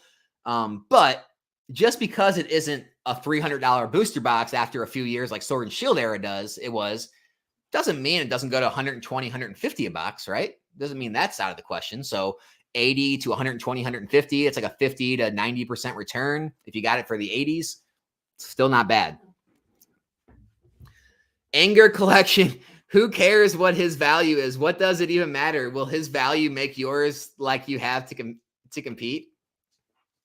The value of my collection, total collection, like everything.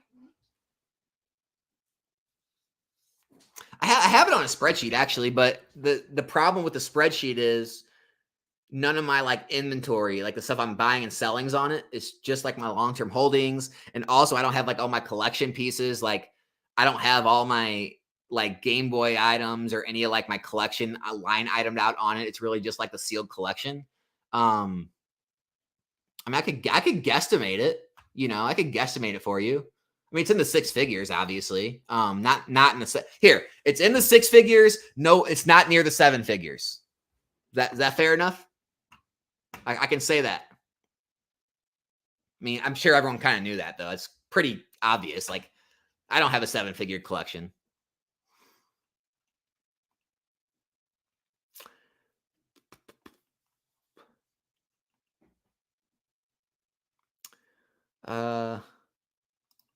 Anger said, what's your end goal for your collection, Timmy-nomics?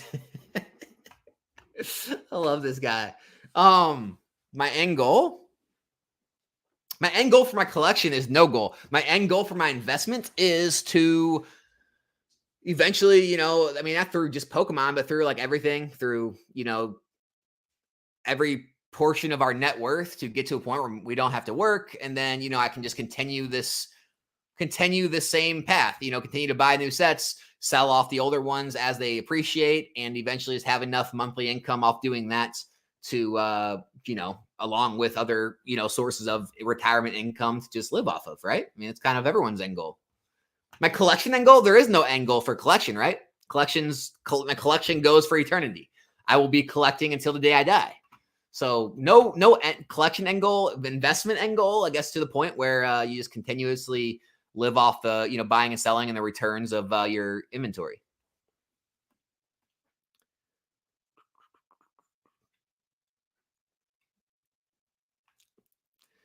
I do. Hey, Anger though, if you want to leave in the comments, what's the Timmynomics thing? Why am I such a Timmy? Can you give me that at least? Why am I such a Timmy? That's what I want that question. Can you answer that question so we can bring it up in the comments? Why is Alex such a Timmy?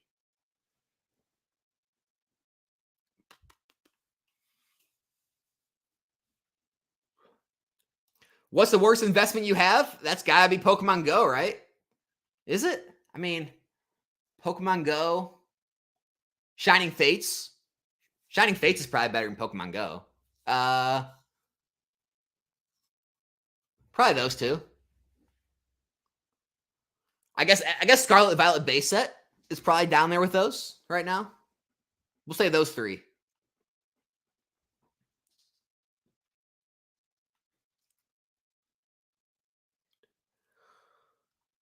Pokemon is dying out and is going the direction of Beanie Babies. Here it is. I knew we'd get some trolls in here. I love it. See, the thing about this is, it's so easy to say that, right? Like, I could go say that about anything. I could be like, hey, the U.S. is dying off. It's going the way of the Roman Empire, right? It's going the way of Egypt, right? Like, anyone can say these things. It's just like, there's no context. Like, why is that going to happen? When is that going to happen? You know, like, is it going to be a total, like, there's still Beanie Babies that are worth money, right? You're still old, like, first print Beanie Babies that still go for money. So, I mean, if I type in Google right now, and we'll find Beanie Babies that are actually still selling for, here, let's do it right now. So we'll do some fun here. Type in Beanie Babies. We'll go to recent sold, and we'll go to highest first. Obviously, this isn't a real sale, but I mean, look at some of these. These can't all be fake sales, right? These can't all be fake sales. So there's still Beanie Babies that are worth money. I mean, that's what this shows. And so it's like, these are all sold listings. These are all sold listings on eBay. So if even Beanie Babies are still selling, and Pokemon's the largest grossing media franchise in the world, what does dying out even mean? Think about that one.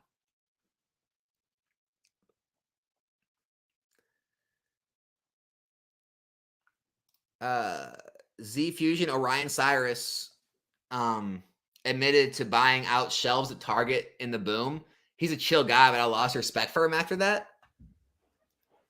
Hey guys, I mean, it was, I don't really know what to say about that. I wasn't buying much during the boom. I was selling. So I can say I wasn't buying out shelves. I thought that's when I got to the point where I felt uneasy about how fast things were going up. And so I was selling. I was not buying. Probably made a mistake by not buying and holding. I mean, I know I made a mistake, right? Like, I mean, I talk about it all the time. People talk about like things are going to crash. Guess what? Things already did crash. Guess what? Vintage, modern, they both crashed after the 2020 COVID Logan Paul boom. The difference is 95% of every box I sold near the heights. I sold near the heights, right? I was selling Evolutions booster boxes for $1,000 a box. Okay. I sold my WotC boxes for over not all of them, but I mean, base set, Jungle First Edition, over $20,000. Okay. So I hit near the tops, right? Here's the issue. 95% of my modern boxes, they're all more than what I paid. None of my vintage boxes are. None of the vintage boxes that I sold are worth more than what I sold them for. Almost every one of my modern boxes are. Like Evolutions isn't. There's a few that aren't. Like Shining Legends isn't. But most of them are. Like Team Up, I sold Team Up for $750. It's worth 2,000. I mean, Unbroken Bonds, Unified Minds, Cosmic Eclipse, all worth more. Most all the XY boxes are as much or more than they were before the dip after the boom. Like, Modern all recovered. Vintage has not. That should tell you something about the demand that's still there, that's going to be there for Modern.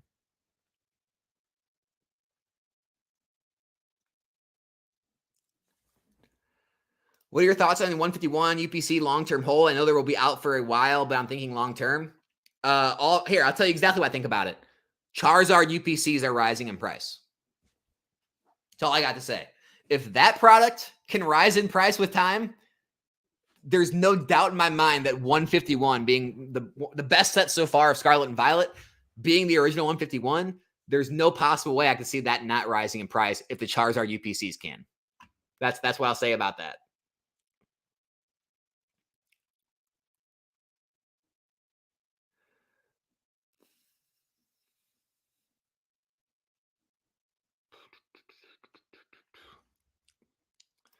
Daniel said, "Hey, I like your Pokemon versus SMP video, but don't you think this performance is only short term since Modern was printed way more than Vintage and people are hoarding it in condition?" So Daniel, I don't know how long you've been back in the hobby. This has been the argument ever since I've been back in the hobby. I had this argument on online forums that I eventually got banned from. I've had this argument on other YouTube channels. Some banned me, some didn't. I had those same bearish people on my channel. It's been the argument for years and years and years now. During the boom, after the boom, 2-3 years ago, you could find tons of bearish channels. You still can find some that are very against modern investing. The issue is they're continuously wrong again and again and again. I mean, it goes to what I've been talking about this whole stream. It's so easy to say the boogeyman of the future is going to come get you and all this is going to fail. The problem is it continues to work again and again and again. Like, I mean, Rudy's been in this game, Alpha Investments. If you watch him, he's been in this visit way longer than me. He's got products. The concealed product continues to rise in value over time because of the scarcity. And so, no, I don't think we have anything to worry about. If that was the case, why did Evolutions 10x? Why did Evolutions 10x when it was printed more than any other set since base set ever? Right? Why is, after the boom, right? After maybe Darkness Ablaze, Vivid Voltage, after things started to calm down, after the big dip and everything, why is everything continue to rise? Why did all the modern sets all rebound? Right? They've all been printed to oblivion, apparently. Sword and Shield era. Everyone's saying Sword and Shield era is printed to oblivion, biggest print runs ever. Sword and Shield era is almost rising across the board still. So the argument, is always based on supply, but no one ever talks about demand. Demand for the older stuff, you're basically limited to any whales who just want to chase the highest end stuff, or people who have nostalgia for it in my age group. Problem is, my age group, a lot of us, including me, we already had our nostalgia fix. We already got back in the hobby. We went back. We found that stuff. We enjoyed it. I collected. I owned a lot of it, and I sold it off. I don't really have any desire to go back, right? My interest now is in modern. Not to mention, anyone finding the hobby now is interested in modern. It's going to be hard for them to look at these awesome full art cards and these awesome alt arts and these special illustrations and go back and collect, a Beedrill, right? Or go back and collect. There's just not, the market is continuously getting smaller and smaller, whereas the Pokemon hobby is continuing to grow and the market for modern is continuing to grow. And so also, XY is the era when Pokemon Go came out. That's what revived basically the Pokemon hobby pretty much, the game. And then Evolutions came out, which drew me and millions more back. And then in Sun and Moon was when the pandemic, Logan Paul, Hidden Fates happened, drew tons more back. And then we had the 25th anniversary. Well, not to mention the 20th anniversary Generations back in XY. Then we had 25th anniversary, right? With, celebrations, and it brought more people back. Now we got 151. So all these people are going to have nostalgia for when they got in. Why do you think I like XY so much? That's when I got back in the hobby. That's why I love that era so much, right? Other people are going to love Sun and Moon era. That's when they got in. Sword and Shield era. That's when they got in. They're going to want to go back and collect that stuff and buy that stuff that they can't afford now or couldn't afford when it was out. And so for all those reasons, that's why I continue to see modern doing well, is because as the hobby grows, more fan base, more worldwide, people are going to want to collect the stuff they missed out on. Now, going back to vintage, yeah, they missed out on it, but it just isn't as exciting of cards, right? And it's just not, I'm just gonna leave it at that. You know, it's more. I don't want my bias to come out. I just want to kind of keep it on the facts of why modern can keep going. But hey, there's a lot of vintage collectors still out there, and you know, it came out in '99, so people in vintage aren't that old. Like they're going to be around just as long. But yeah, that's why I'm more pro modern sealed. I've watched your older videos, and it seemed like ETBs used to be much better investments than booster boxes. When did that change? Do you think CZ ETBs are still good buy? So yeah, XY and Sun and Moon, into Sun and Moon, they became a mainline product. In XY, they really weren't like a mainline product. It wasn't like a major collectible. Also, when it got into they were way less printed, right? And when reprints came, they never reprinted ETBs. They always reprinted booster box or blister, like hanging packs, whatever it may be. They never reprinted ETBs. And everyone used to speculate that, oh, well, they don't reprint ETBs because they don't want to have to make the dice and the coins and the sleeves and all that. They don't want to make all that again. So it's much easier for them to just reproduce the packs and the cards. That's why they always reproduce booster boxes or sleeve blisters, things like that. At some point in Sword and Shield era is when they stopped this. So that's why Sun and Moon and XY ETBs are so expensive, because the print runs were much lower. And they weren't as sought after. So once ETB started getting sought after, people started going back and collecting them. And surprise, surprise, there wasn't enough supply because they weren't as popular as they became. Sword and Shield era hit. That became the main reprint item. That became the item that they pumped to all the stores, like Walmarts and Targets and all that stuff the most, right? And so they printed the most of it. They reprinted the most of it. And it just got, it's to the point now where, you know, it's just, it's too plentiful and not enough people want it because of that. And also, you know, the price per pack isn't as good as a booster box, things like that. The majority of people just don't care as much anymore about the sleeves and the card dividers and all the dice and cool stuff. And so they're just not the same products they used to be. Now, talking about Crown Zenith, they're still the main product for specialty sets, Crown Zenith celebrations, things like that. Main product. Now you could say PC, you could say Pokemon Center ETB, but that's the main, you know, mass-produced product. So with that being said, I still like ETBs. I still buy them for those sets. I will be buying more Crown Zenith. I bought a ton of celebrations. You can probably see that in my old videos. I still hold a ton of that. You know, Pokemon Go didn't do well, Shining Fates, things like that, Champion's Path. But yeah, I still like, you know, Hidden Fates, another one. I still like ETBs. I just don't like them for the mainline booster box sets. I'd rather go with the booster boxes for that. They've continued to outperform every step of the way. I mean, look at every store. I did a video actually a while back. I compared every Sword and Shield era booster box to a PC ETB and an ETB, and booster boxes outperformed them all. Now, Scarlet and Violet, the PC ETBs are starting to perform better because they have that stamp promo, and they're a lot more scarce than they used to be. They used to just print tons of those. So it's yet to be seen if the PC ETBs will perform better going forward in Scarlet and Violet. But as far as Sword and Shield goes and going forward, regular ETBs and regular sets, I stay away from them.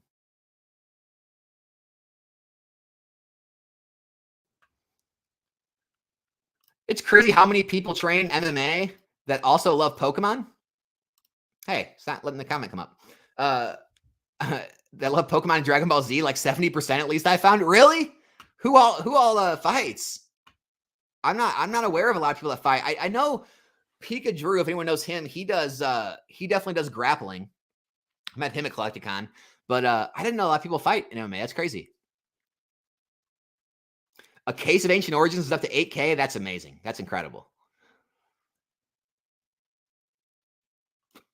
I just think Alex has the wrong perception of the average collector in this hobby. It's possible. What perception do you have, average collector? Or average player? What is the average collector in this hobby doing? I think the average collector nowadays, now at least, I think the average collector does collect sealed product. I think a lot of them do get they don't get cases, but I think a lot of them do get one box or one ETB, one PC ETB. I think a lot of people like to display sealed product. I think a lot of people still like to create binder sets too and open packs. So I think that's the average collector to me. That's what I see it as. I don't see it as investors. I don't see it as flippers. I see the average collector. Probably half of them haven't even owned a PSA card before. I think a lot of them are getting into sealed collecting. I think a lot of them have binder sets, and a lot of them play the game. Maybe a lot of people just like to rip. They probably rip a lot of packs. That's what I see the average collector. Now, the average person in my chat, the average person that watches my channel, they probably aren't the average collector. So there's a disconnect there, you know. So things I say in this video may not be indicative of the average collector, but they're probably a lot more indicative of the average investor or average, you know, full-time flipper, things like that. I FOMO, thanks for being here, man. Have fun in class. I'm sure you'll have a lot of fun.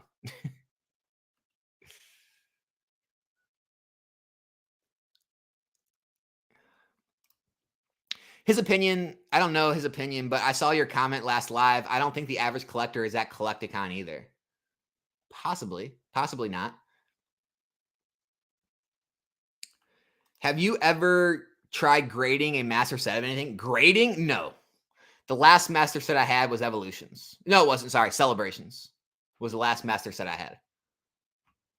I really don't master set a lot. Like, it was just the sets I really liked. I thought about master setting Shining Legends, but I really don't care about the set that much. That's why I just got the PSA 10 Shinings. I really just, like I said, my collection is taking a backseat these days. I mean, I still collect here and there, but it's really, it's a lot of investing. It's a lot of buying things to flip and grade and things like that. Should I invest in PSA 10s under $50 or invest in booster boxes? That's a hard one. It's a really hard one. During the boom, and even today, there's a lot of cards that sit at $30, $40, $50. And then overnight, it seems like you'll see them at $80 or $100. I would say PSA 10s are more risky, but I can't say they're 100% worse because, you know, slabs definitely move more sporadically than booster boxes. Booster boxes usually move slower, and there's less volatility, and they're, in my mind, a lot safer play. But there's been PSA 10s in the past outperform booster boxes. Me, I always still stick to booster boxes because I want more of that, you know, long-term, you know, steady growth, tried and true method. But hey, to each their own. Average collectors are buying packs and not looking up sets. Nah, they got the sets, Leaf Green Goblin. I mean, they got, I'm sure people buy, you know, ETBs, and they have the booklets. They know every card in the set and stuff. Like, now they average collectors know what's in the sets, I think.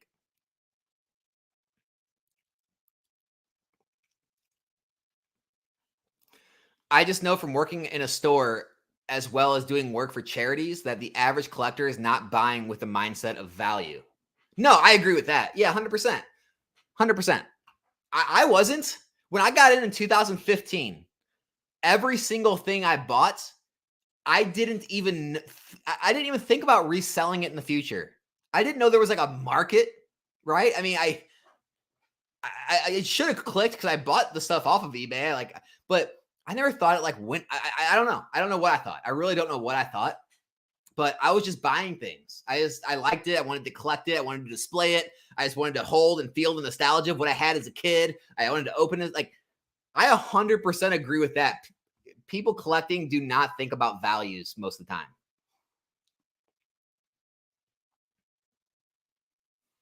But I will say, I've been in situations where I mean, kids are a lot more in tune with values than you would think. You know, it's weird, but like kids will, like, I mean, especially going to Collecticon, being around like friends of mine's kids, they know what stuff's worth. They know how to look stuff up online and see what it's worth. I mean, it's becoming more and more a thing than you would think. You know, like, I mean, I guess I talked about the story before. I saw a friend of mine's kid pull a card, right? It was God, I forget what it was. Okay.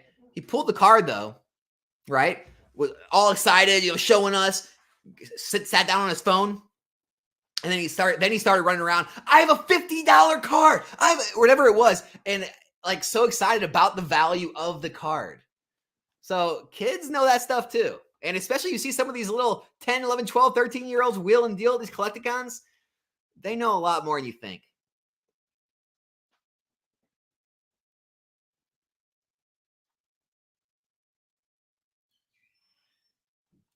Show us your bathroom. It's not Rudy's. It's not Rudy's, everyone. I don't have a gigantic house where I can store product and not use one of my bathrooms like he does.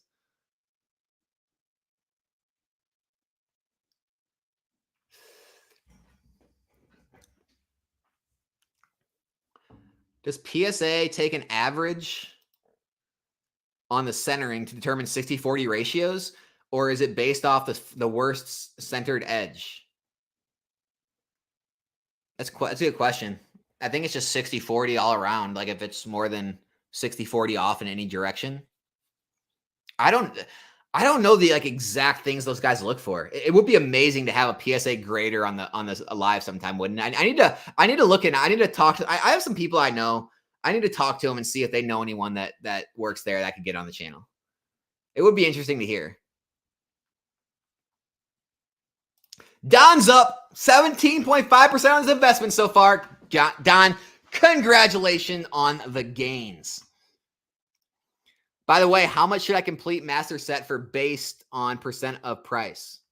How much should a complete master set sell for? Oh, I don't know. That's a good question, Don. I'm not sure how the master sets go on the market. I remember hearing like some crazy prices when Evolving Skies had master sets, but then I see like Celebrations master sets; those were going for cheap. Like I really don't know how those work on the market. I don't deal in them enough to know. At what point would you stop selling your older sets to buy new sets? What's the number you'd want to hold on to and would reluctant to sell? Never. So what I do now, and what I'm going to always continue to do, probably, I mean, for the foreseeable future, I don't think it's ever going to change, is once the sets reach a price point that I'm comfortable with, where I can sell, whatever portion of the investment, whether it be, case, half, whatever it may be, where I can sell a good amount of it, recoup all of my original funds I put in and profit a little bit, take some money off the table. I put the rest away long term, and I won't touch that. And I'll probably always just continue that method, always going on. I don't see any reason to not sell any of it, because I still believe in modern sealed. I still believe in taking money off the table. Like let's say a box goes from $80 to $500. There's a better chance of a new box at $80 or $90 going to $200 than these boxes going from $500 to $1,000.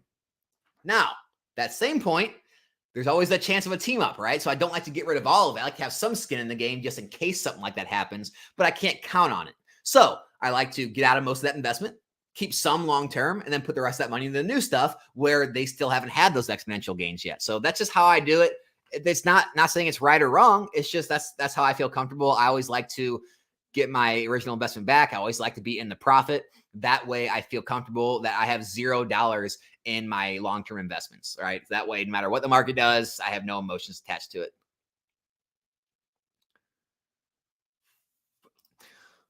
I already have a sealed case of LO booster boxes. Which next set should you think about acquire sealed booster box case of? Chilling Reign, Battle Styles, Brilliant Stars, or Silver Tempest. What price point would you be a good price to get in at for a sealed case currently? Silver Tempest, because of the reprints, probably the best on that list. But I don't know if that's Battle Styles or Brilliant Stars. Brilliant Stars has had a huge dip lately. I don't know if you guys look at the set. I mean, I don't know if it's just me. I mean, me and Pokemon Plumber, I've had him on. We've talked about it, but I think Brilliant Stars is so massively undervalued because I think it got written off as a Charizard set. So again, Jose, I don't know if you meant that as Brilliant Stars or Battle Styles, but what's going on here? Oh, my store.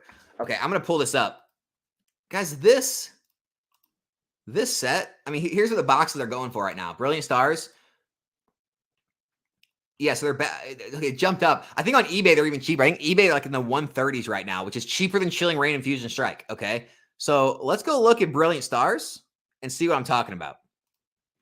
So yeah, it's got the two Charizards, and it almost got written off as like, oh yeah, it's Charizard set. It is not. It is not a Charizard set. Okay, you got the Arceus. You have the Trainer Gallery, which is It's got the Umbreon VMAX, the Espeon VMAX, the Espeon V, the Umbreon V. Got the full art Charizard again. It's got that Mimikyu VMAX, that card I love. It's got a Mimikyu V, Marnie's Pride. You got the waifu. Look at this. It's got the gold birds. Those aren't in Chilling Reign. Those are in Brilliant Stars. All the gold birds. I mean, this is Acerola's Premonition. This is an extremely strong set overall. And on top of that, it's got the Charizards, right? Which Charizard fatigue, I think it'll eventually wear off. I think Charizards will become a thing again. But I think Brilliant Stars is a great set at the price point it's at right now. So that's just me.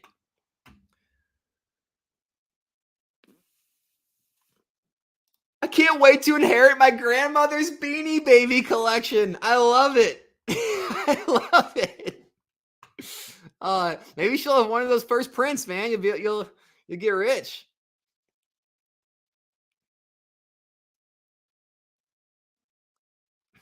You know what I never saw? I'm almost caught up in the chat. I never saw Anger getting back to me about what makes me Timmy-nomics. Anger, if you're still here, leave that in the comment section. I want to hear that. I want to leave it in the chat. I want to hear why I'm Timmy-nomics.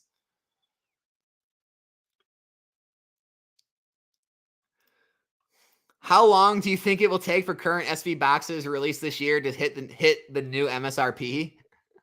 What's the new MSRP? Like 160 something? Probably a while. I would guess 2 or 3 years. Maybe more. Probably 2, 3, 4 years, if I had to guess. Stalionomics, Brilliant Stars is almost 2 years old. Strong set. ETB cases can still be had at 300. I get they aren't the best product, but it's been out a while and still near wholesale. Yeah, the issue is, I'll check. The issue is there's just ETBs, again, they don't do the greatest, and then the pack price doesn't do the greatest. So, like, if you look at, like, what 36 packs sell for, they still go very, very cheap. I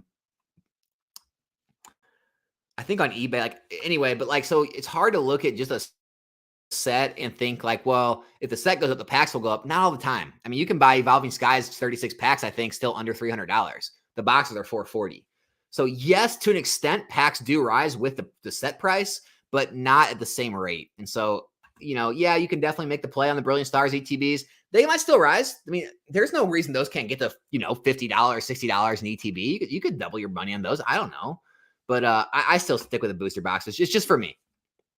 Doesn't mean it's right or wrong.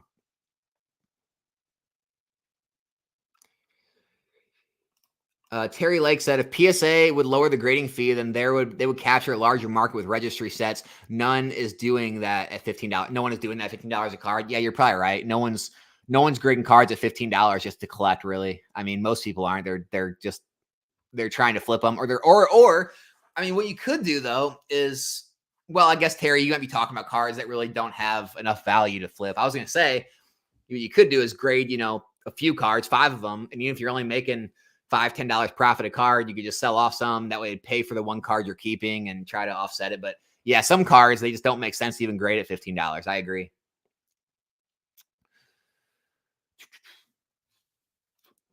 MGS, kids definitely still love Pokemon, but I think Pokemania and the Van Gogh stuff is just more adults buying and dump product on kids' heads to make a buck, and the kids can't get enough. Yeah, I hate all that stuff. I'm not about it. I know everyone loves the stonks and the Pokemon Center promos and the limited releases. I'm not one of those guys. I'm not for all that stuff.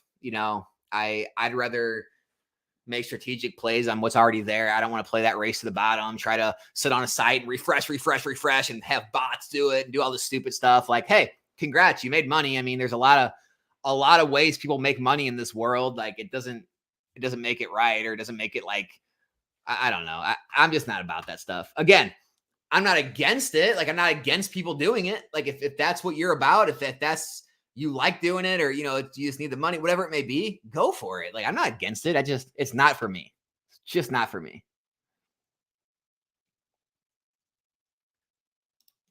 In your Patreon. Well, I don't got a Patreon.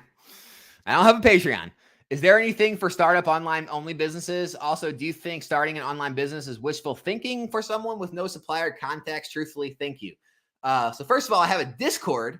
The Discord's free. You can hop in there. You can talk to anyone in there and get advice. 100% free. It's in the description. No Patreon, but starting, I mean, you could say anyone, a lot of people doing Pokemon right now they don't have distribution, right? I don't have distribution. I could give you a list of names of people I know that don't have distribution. They still do Pokemon full time. They mostly do it with singles, however, though. Or, you can find different programs out there like Patreons where people like pay a monthly fee and you can get distribution pricing from them. There's things like that. But yeah, if you mean like starting an online business to sell sealed, yeah, don't do that. You can't do that. You can't flip sealed product without distribution. You can barely flip it with distribution.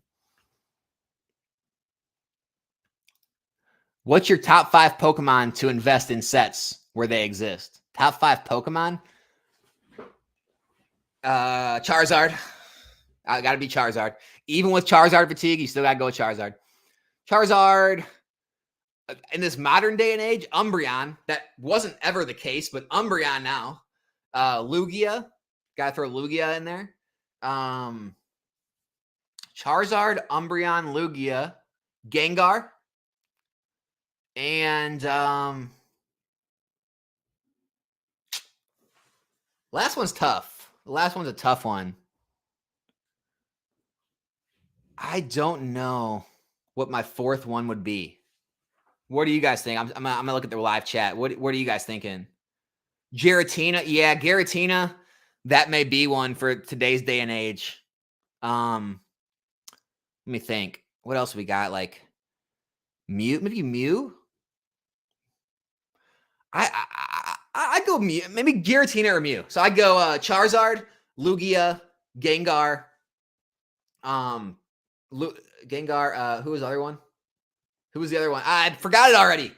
Charizard, Lugia, Gengar, Mewtwo. Yeah, Rayquaza, Giratina. All those. Yeah, chat's got it. All those are good to go for. Any of those 5, 6, 7 I listed, all top hits. I mean, if those are in sets, they usually do well.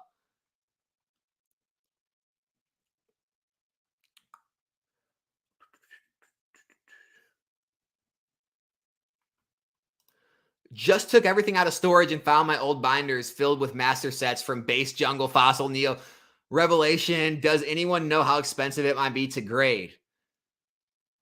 It's $15 a card at PSA. Or Mark, you can always just hit me up, nostalgianomics@gmail.com. Be happy to buy those from you.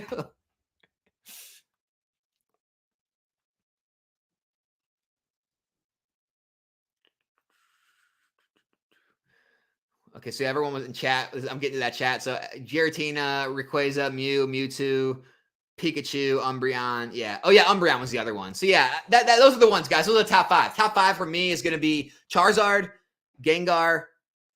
I think I'll take Mewtwo over Mew. I'll take Mewtwo. Charizard, Gengar, Mewtwo, Lugia,